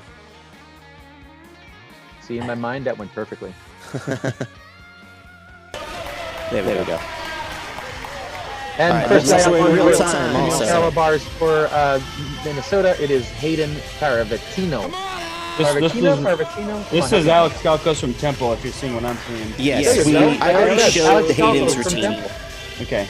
So, yeah, Alex is doing a really good job on parallel bars. He started off the year with, I think, like a 3.0 start value, and he's working real hard to get this Diom in there and then upgrading his dismount. So he's found himself with the highest valued P-bar set all of a sudden. And so I'm amazed at how fast this came together in one season. I think a lot of you that have done Dioms, I mean, for me, it was probably the most stressful skill of my career. Sometimes it's great, sometimes it disappears, but he put it all together. First time, I think this was his nice front of price prep for the dismount. Yeah, loves that mana position. So second time hitting the set, real pump for Alex. He had our tied our highest score, I think, on P-bars. Awesome. That was a nice routine. That was. Let's jump over to Kellen Ryan. Minnesota.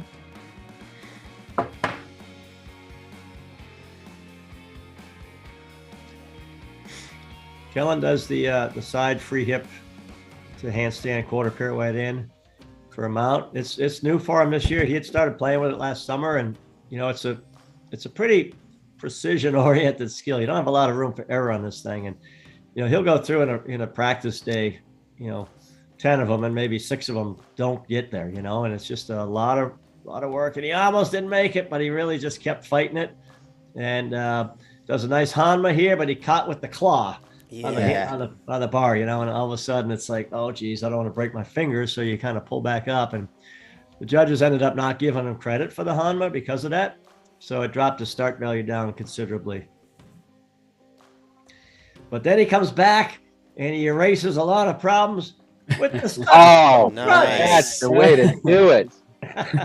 This is when you say, I don't even remember what you're talking about. What Hamna? Exactly. That was awesome. It's a roller coaster of emotions in the competition for the team, and you're like, oh, Yeah. Very good, very good. Awesome. Moving right on to parallel bars with Brandon Baskin for Temple University. Right on. So this is his 4th event of the day here. He did 5 events, just missed didn't do horse, but yeah. So event number 4 for Brandon. We just changed his mount the other day to try to save some execution. So still a little fresh doing this start to finish. We got slow-mo, so we probably won't get to see the whole routine. Sometimes gets a little bit anxious on the studs, and got credit for the studs handstand, just a little loose and separated in the legs.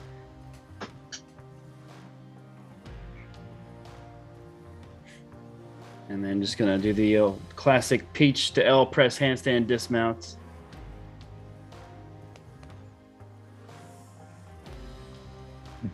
And I know you're all in suspense. Did he land his triple back? And the answer is yes, he did.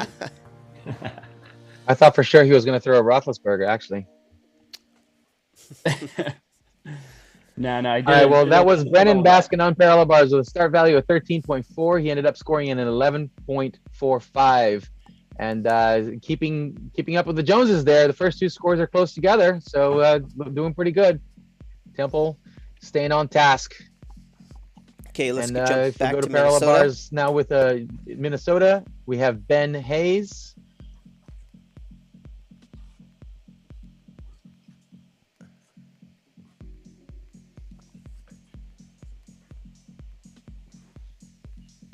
Yeah, this is one of the events that Ben was hoping he wouldn't have to do in college, but he was able to bring back his routine and did a pretty good job with it. So, Wait a minute. Is that a banner for Big Ten saying that 1903? yes, that was the first year Minnesota had a varsity team, and they were Big Ten champions that first year. When you said historic, good call. Yeah. I didn't realize it was 119 years old. Yes, indeed. Man, gymnastics program is an awesome thing. Good job, Mike. Are you? Oh, I can't. Never mind. That was Ben Hayes from Minnesota on parallel bars with a short, sweet routine, 12.6 start value. Gets an 11.7 with a 0.9 in deduction on parallel bars. That's a great accomplishment there. Just get on, get off, and keep it clean, and possibly get your scores up there for the team. Great job, Ben. Up next for Temple on parallel bars, Jared Holmes. Now Ben opened the door a little bit for Temple with a lower start value. You know, like I said, a clean routine. Nevertheless, the team score it is what it is. So if Temple has an opportunity here to bring in some higher start values and keep them clean as well, and we may be left in suspense again at the end of this routine, but we'll see. Oh yeah, hopefully you can speed this up or something, John, because it looks like it's in slow-mo again. We might miss the dismount, I'm not sure, but this was one of Jared's better routines. Not too high in start value, but respectable in execution all the way through. And we've got a whiteboard in our gym that we've been filling out for the past few weeks and said, guys, what are you going to get done between now and this meet with Minnesota? And oh no, Jared wrote down, I'm going to stick at least 10 dismounts off of parallel bars.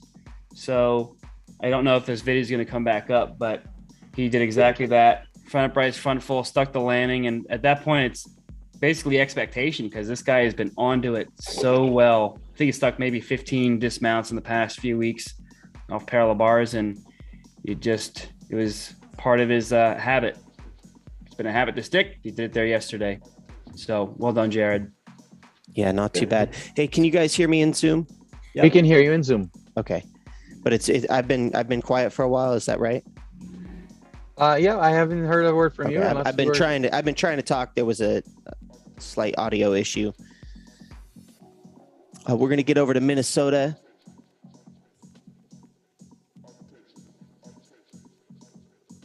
This looks like Andrew Hyde. Yep.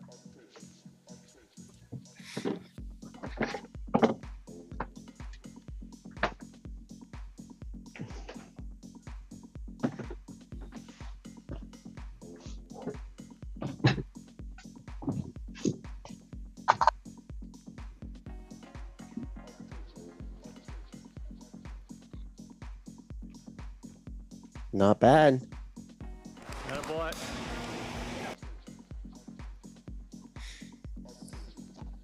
All right, and as Breeze steps out, I'll go ahead and jump point on this. So that was Andrew Hyde, 13.0 start value, 12.2 final score. That is excellent execution. Okay, now pulled out his JO routine about halfway through the season, and when we needed somebody to step up, and he is just continuing to step up on that event, and then also on the last event, high bar. Awesome. Let's go ahead and take a look at, Jacob Biller is next. Jacob Biller.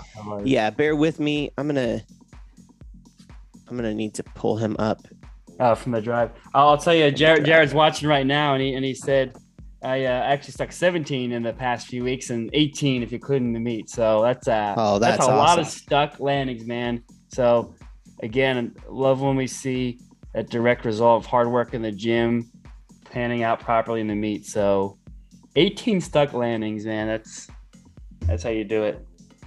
That's amazing. So we're looking for Zach Raymond, is that right? No, Or we're Jacob looking Biller. for Jacob Jacob Biller. Yeah, he's the fourth guy up in the lineup.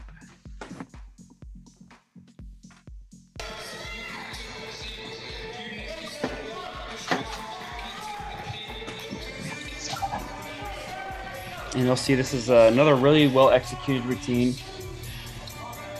There's just really one main area where there was a deduction that's visible. Nice. And parallel bars has been a bit of a battle this year for Biller. He battled a concussion early in the year. Was trying to upgrade it by adding a Diom. And I don't know if you guys are watching or familiar with those really silly swing ups where you decide not to commit to the skill and then bad stuff happens. You know, was concussed for a little bit and had a little road back, and slowly had to get back to parallel bars and that confidence. And you can see it's fully back. Main deduction was just that 310 step on the landing. So looked professional to me, real clean, about 1 point off in execution, and yeah, good solid set from Biller. Yeah, not bad. 12-4-5 final score. Let's get back out to Minnesota. So here's an interesting story. Yaroslav Owens-Pachinka, last guy up on P-bars. His first P-bar routine he did was earlier this week. He was able to put together something to fill in. Koa Taylor is usually our other P-bar guy, but he's been injured, so he wasn't able to go. So we were going to possibly have to go 4 up, 4 count. And Yaro stepped up and put together a 13-0 P-bar routine, and lo and behold, he ends up sticking his... Oh, sorry. Spoiler. Spoiler alert. It's very easy to do that.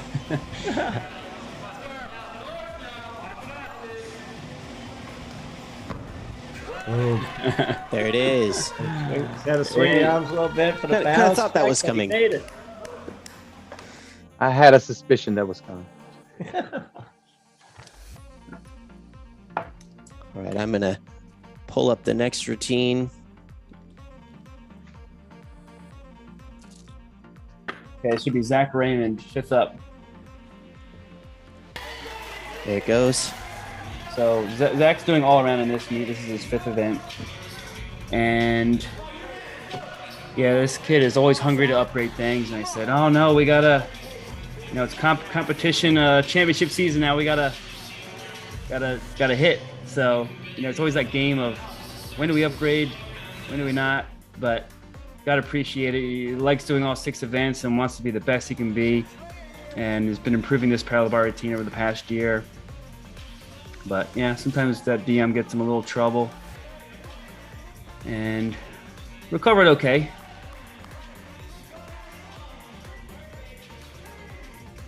He's also trying to work a lot on not taking extra steps in his handstands on parallel bars. Yeah, that's one that really quickly adds up. You do it on every skill, you could lose a point extra. Oh, easy. That's the hardest thing to get a guy to stop. I agree. Little adjustments in the handstand. Yeah. So, yeah, I was bummed about that dismount. It's always a disbelief of how did I just miss this? Because this guy can stick quite often on that double back on P bars, but sometimes it'll get you. So, again, we have a few more weeks to get that primed and ready. Awesome. Okay, the last thing we're going to do on this event, take a look at the running scores. We got a 248.15 for Minnesota and a 239.9 for Temple. Now, this event, Temple got a 48.8 and a 48.35 for Minnesota. So congratulations, Jesse, on the victory on parallel bars. Yeah, thanks. Yeah. Okay, let's move over to high bar.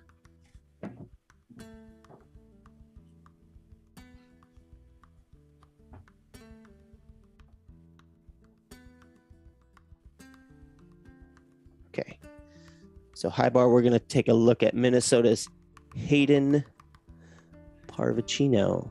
Yes, indeed. Yeah, this was another one of those routines that kind of didn't quite go according to plan. And took a while to get through it. And, you just got to persevere and deal with the frustration and the disappointment, and just make sure that you can use that disappointment as high octane fuel for a better performance next time. And yeah, it was kind of an ongoing bit of a train wreck here. So, it is part of the learning process, though. You got to go through some bad times to be able to get to the good times, right? Absolutely.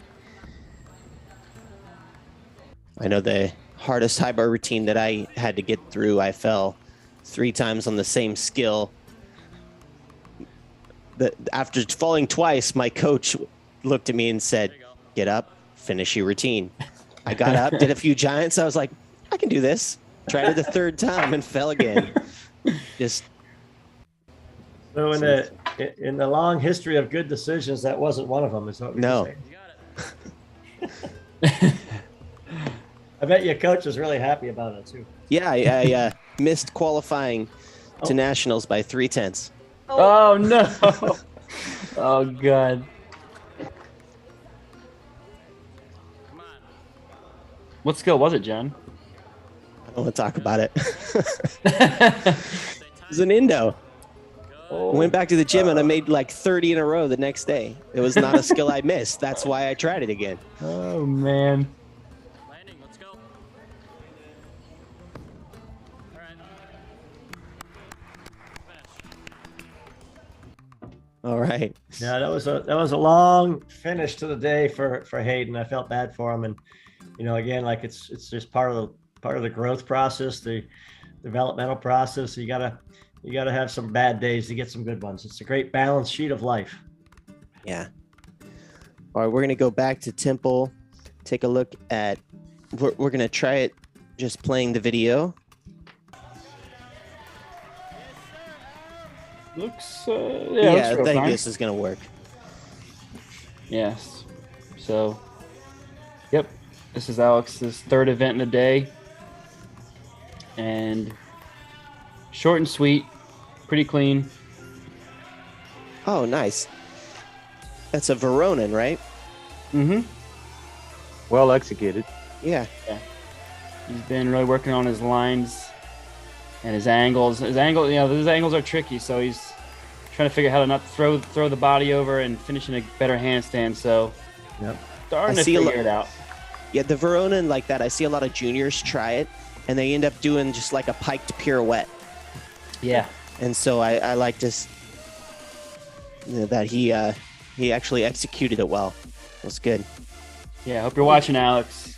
They said they like your Veronin. Next year we're going Kovacs. Oh yeah. Yeah. I was just thinking, nice for Ronan, but if he had a Kovacs in your routine, that would just make the judges go, wow. Get you Make the invaluable judges go, wow. points. Yeah, icing on the cake.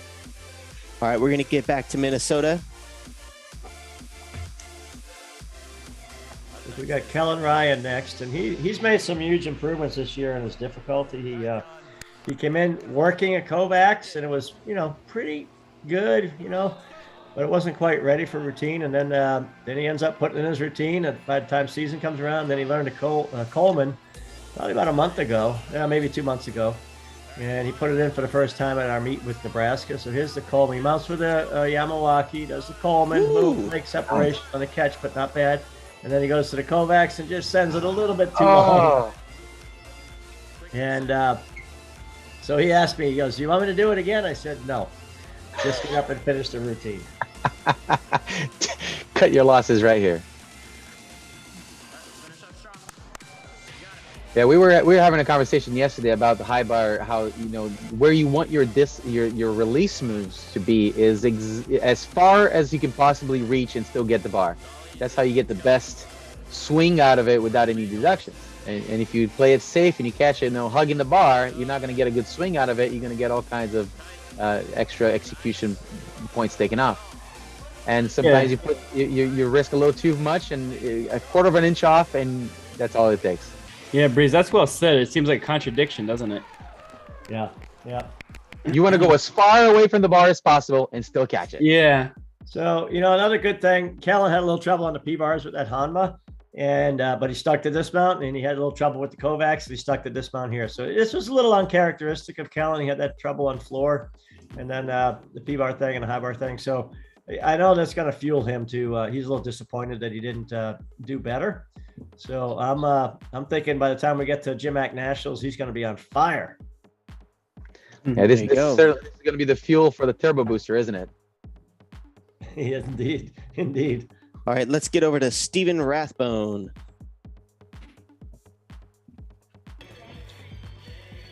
Okay. Loving this the mat setup for getting up on the bar here. Teamwork. Hold on. I tell you what, it's I love nearly that. impossible to lift these guys up with that surface.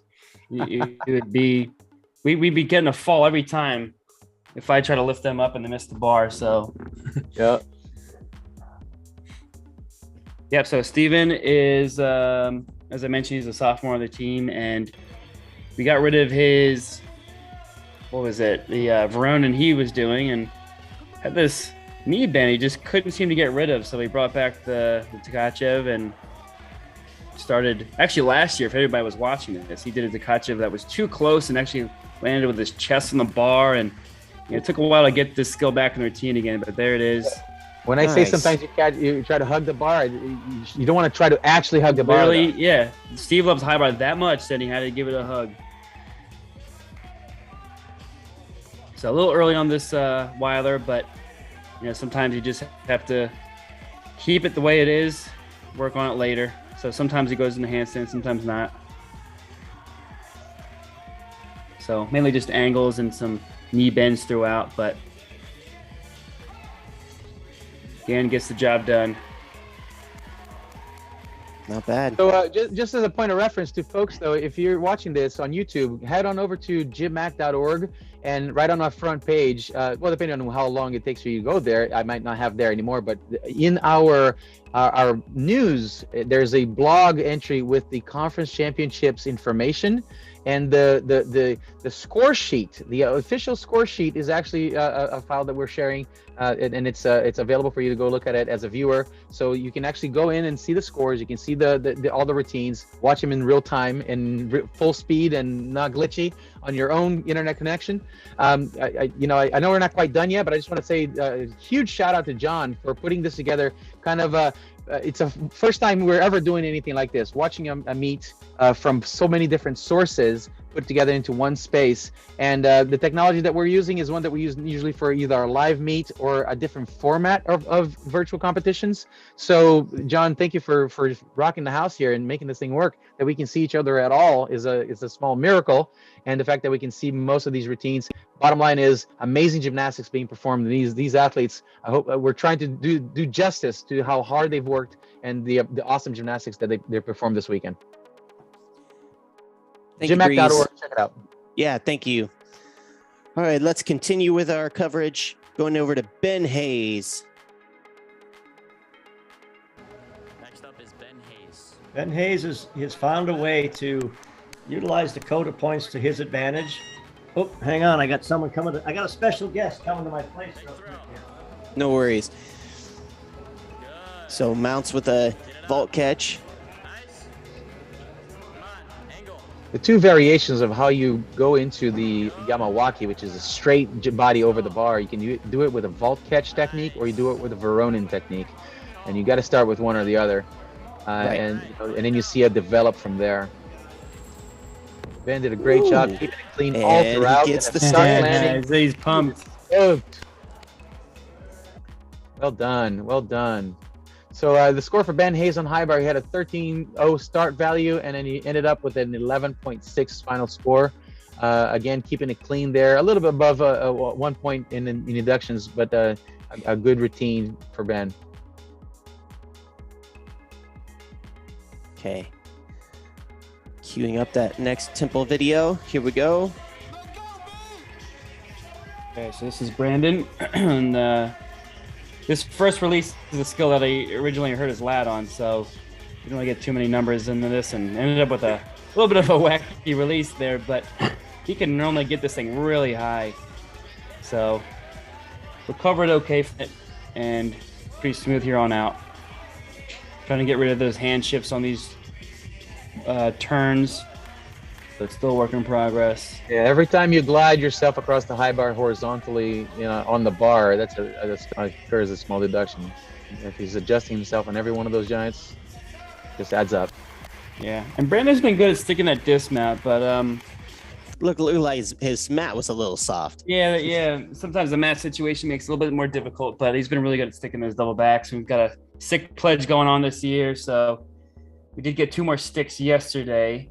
But yeah, overcooked that one a little bit. Hey guys, I just want to make a quick introduction of a special guest that just showed up at my place here. A guy by the name of Ellis Mannon. You might remember him. Oh yeah, 2014 NCAA Pommel Horse champ, 2015 Nissen Emery Award winner. Absolutely. And he's our current treasurer for the Friends of Minnesota Men's Gymnastics, and he came to get a bag of money. A bag of money. That's how they do it in Minnesota, huh? I got a guy. He'll get your bag for you. Absolutely. So I'm gonna put myself on mute real quick and get this taken care of as we finish. Oh, we want to hear this part of the conversation. Come on now. Okay. No, I get like about 10 no, mute no, yourself. you can mute. Mute yourself. All right, we're gonna go to Andrew Hyde from Minnesota. Next up is Andrew Hyde. Let's go, Andy. Let's work it. Let's go.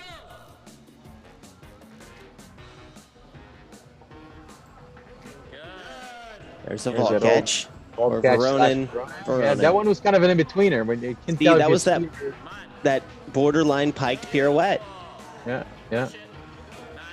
Still gets a really smooth for that. Keep him taking care of his turning and swinging skills here. Well done.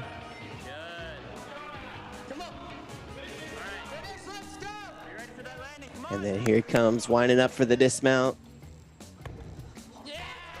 Oh, And a stick. yeah, there it is. Mike is happy. Everyone else is stoked. That's the way to go. Although- Getting towards the end of the So routine. the Andrew Hyde and I think it was Ben Hayes both stuck, but both did double backs. So they were doing Yeah. a B dismount, so they don't receive the stick bonus for that.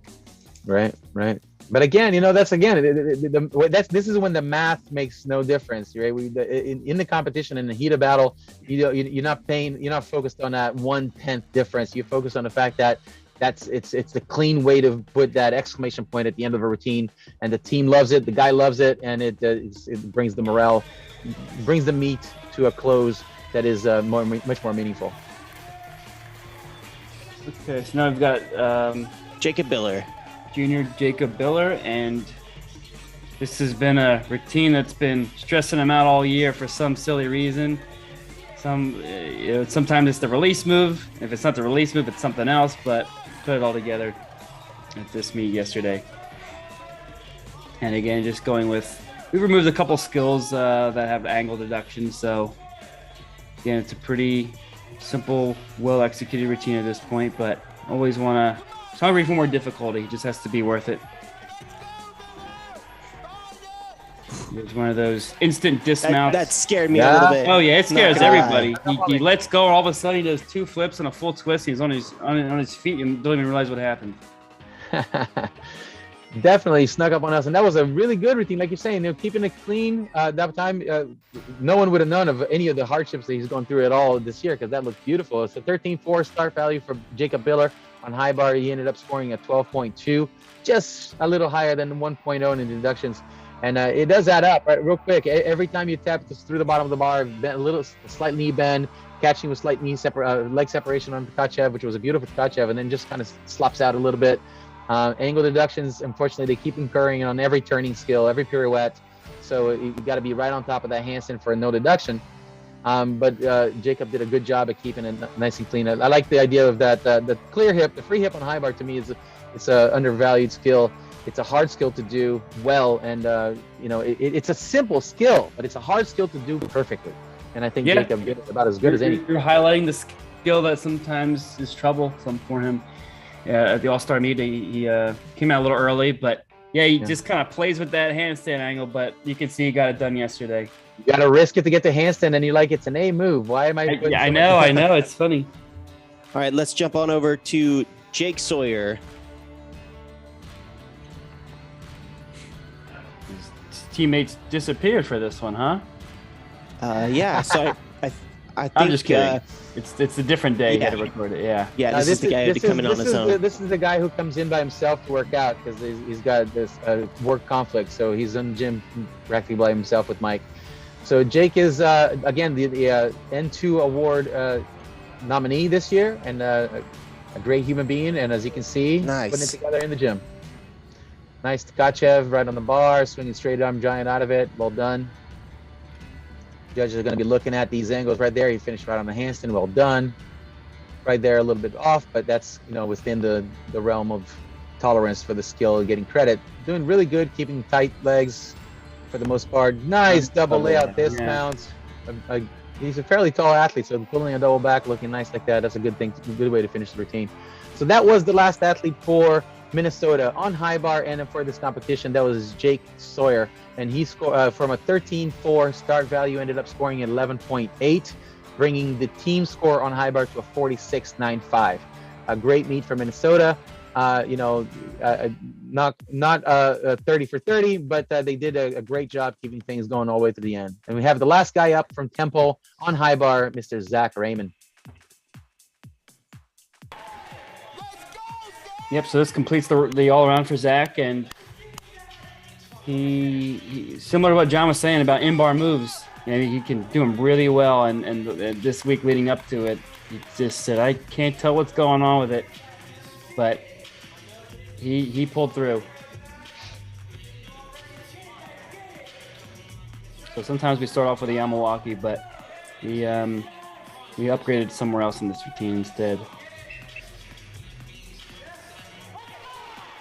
So Zach also was the leadoff guy at the All-Star meet for the East, and we started on the high bar, and he was the first guy to do it. And so that's the new skill we added in the Quast. So big angle deduction on that one, but again, I think it's worth him trying to do it, so he eventually gets it done well. So the endo a little close to handstand, but Yeah. got I it thought in. it was done perfectly well. His endo stall to work is really nice. Yeah, it is. It really is. So he a little tired here, pulled it off. Oh yeah. Okay, good way to finish our day for Temple. So we were really happy for Zach, especially because they had a couple of hiccups and finish on the high note. All right, so ladies and gentlemen, that concludes the performances for this virtual competition. All those routines are on the score sheet. The numbers for the meet are there, and the routines are also linked from the score sheet. And you can find a link to that directly from GymACT.org if you're interested in seeing this in person and going back to see some of those routines that in our system today glitched. They didn't glitch when the judges were watching it, so they were able to enter the scores straight up from the score sheet. So final score on high bar for Temple as a team, 46 even.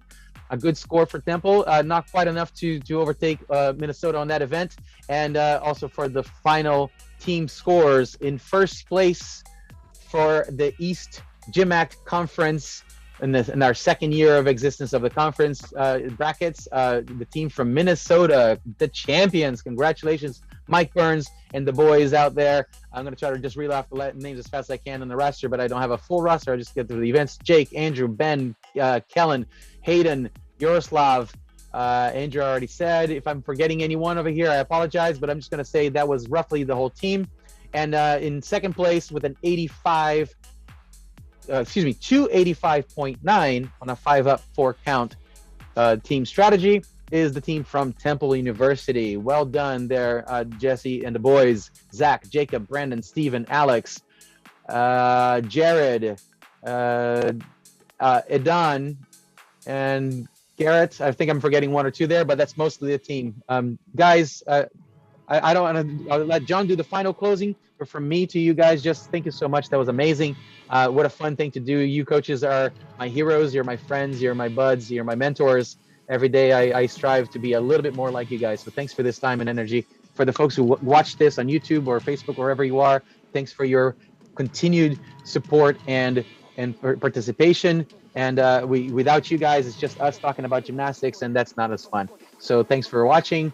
John, I'll let you bring in the guys for their final words. Yeah, so coaches, if we could just your final thoughts on the championships, and then maybe a quick look toward nationals, what you're hoping to tweak and fix moving forward. Jesse, let's start with you. Okay, yeah, thanks, John and Breeze for putting this all together.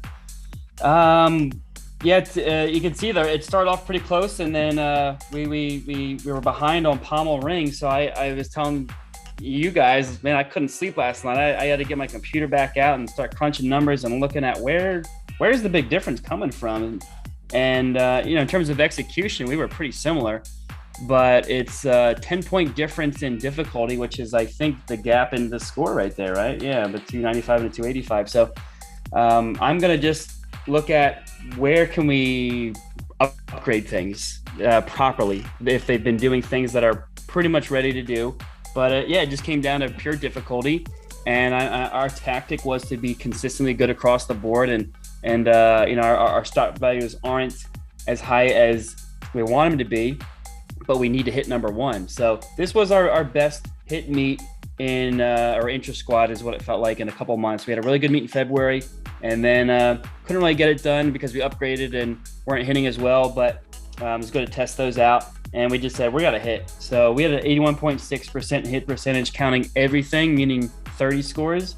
But counting the 4 up, we only counted 1 fall. So we were happy with how we did, but the better team indeed won yesterday. So it comes down to difficulty. Congrats to Mike. And we got a few more weeks that we're going to try to bump up a few more things and have a good time and be aggressive with our gymnastics and make sure we hit too. So that's my take on things. Thanks. Awesome. Mike, any final words? Yeah, after the competition, it wasn't one of our best efforts in terms of hit percentage. We had a few. Actually, it wasn't that bad, but we had a couple of those train wreck routines that you just sort of, that sticks in your craw a little bit and kind of gives you a sense that the meet wasn't as successful as it could have been. But when you sit back and really look at it, and this was really nice to be able to go through routine by routine and kind of see where we were. And always after I give it a day, letting it kind of simmer a little bit, it's always more of an analytical thing instead of an emotional thing. So you get the emotions put aside and you look at the analysis of it, and we're in pretty good shape. We're not gonna be making any upgrades between now and the end of the season. It is what it is, and we just have to go out and execute a little bit better. Get a few more stuck landings. Those stuck landings we talked about earlier are really critical in terms of the score for the actual gymnast. And I basically told the guys, as a team, we had not competed since March 5th. So that's almost 7 weeks or whatever between competitions. So it was a little rusty. And I told them that. I said, what today was an opportunity to scrape the rust off the team machine, and when we finished, we weren't sure if we were going to be victorious or not, and I said, hey, we'll just have to wait and see how things work out. And it's kind of an interesting process. You do your routines and you go, because I didn't judge any of them during the meet. I was just videotaping and whatnot. And you go, okay, the judges are going to do their thing. And before we did it last night, I went through the Google Drive and I looked at all of Jesse's routines. I'm like, oh man, we might be in trouble. And, I looked at them pretty briefly on my phone. So I saw some really good gymnastics out of Jesse's team and I was going, okay. And we had been at the beginning of our lineup, I had told my guys, I said, we've been kind of like the number one team in the East all year long. And Temple's been like right on our tail. And I tell you, I told him, I said, those guys in Temple's gym, they're banking for you guys. They are gunning for you guys. And, part of the beauty of team gymnastics is trying to get the team to operate on all cylinders at the same time. And, we were good enough to win the championship, and I'm really happy for the guys and proud of what they did, but know that, this is a sport where you're never quite satisfied, right? You're never completely satisfied until you can do one of those 30 for 30 moments. And I've been coaching a long time. It's only happened 3 times in my life. So it's a very rare occasion. And if you can put it together, it's a special moment. So that's kind of, I think, the goal of every coach, to try to go through a meet where everybody hits their routines. And everybody's going to get deductions, but the key is, can you? This is the part of the season I call it's the deduction reduction part of the season. So how do we turn a 3/10 deduction into a 1/10 deduction? How do we turn a 1/10 into a 0? And how do we stay on and not give a 1 point away? I tell my guys, it's like you start every routine with 10 points. How much of that are you going to keep, and how much are you going to give away? And if you give away more than you keep, then you're doing the wrong thing. So try to minimize, the mistakes and maximize your execution, and then you just got to see how it all shakes out at the end of the day. Really happy with the way the meet turned out. Jesse, thanks for all your help, and Breeze and John, what you do with GymACT is phenomenal. And you guys on the West Coast getting up at 6 o'clock to get this thing rolling, or maybe even sooner than that. But appreciate all you do. It's a labor of love for you guys, and I appreciate that. Yeah, thank you. You're welcome. Kind words. And, with that, I'm just going to end this. We'll fade out, and then, yeah, that's going to be the end of the stream. But thanks for jumping on, guys. And Mike, Jesse, Breeze, couldn't have done it without you. Sorry for all the technical glitches, but thanks for being along on this roller coaster with me. Aloha. Thanks. Insane. John, give us the we're all clear.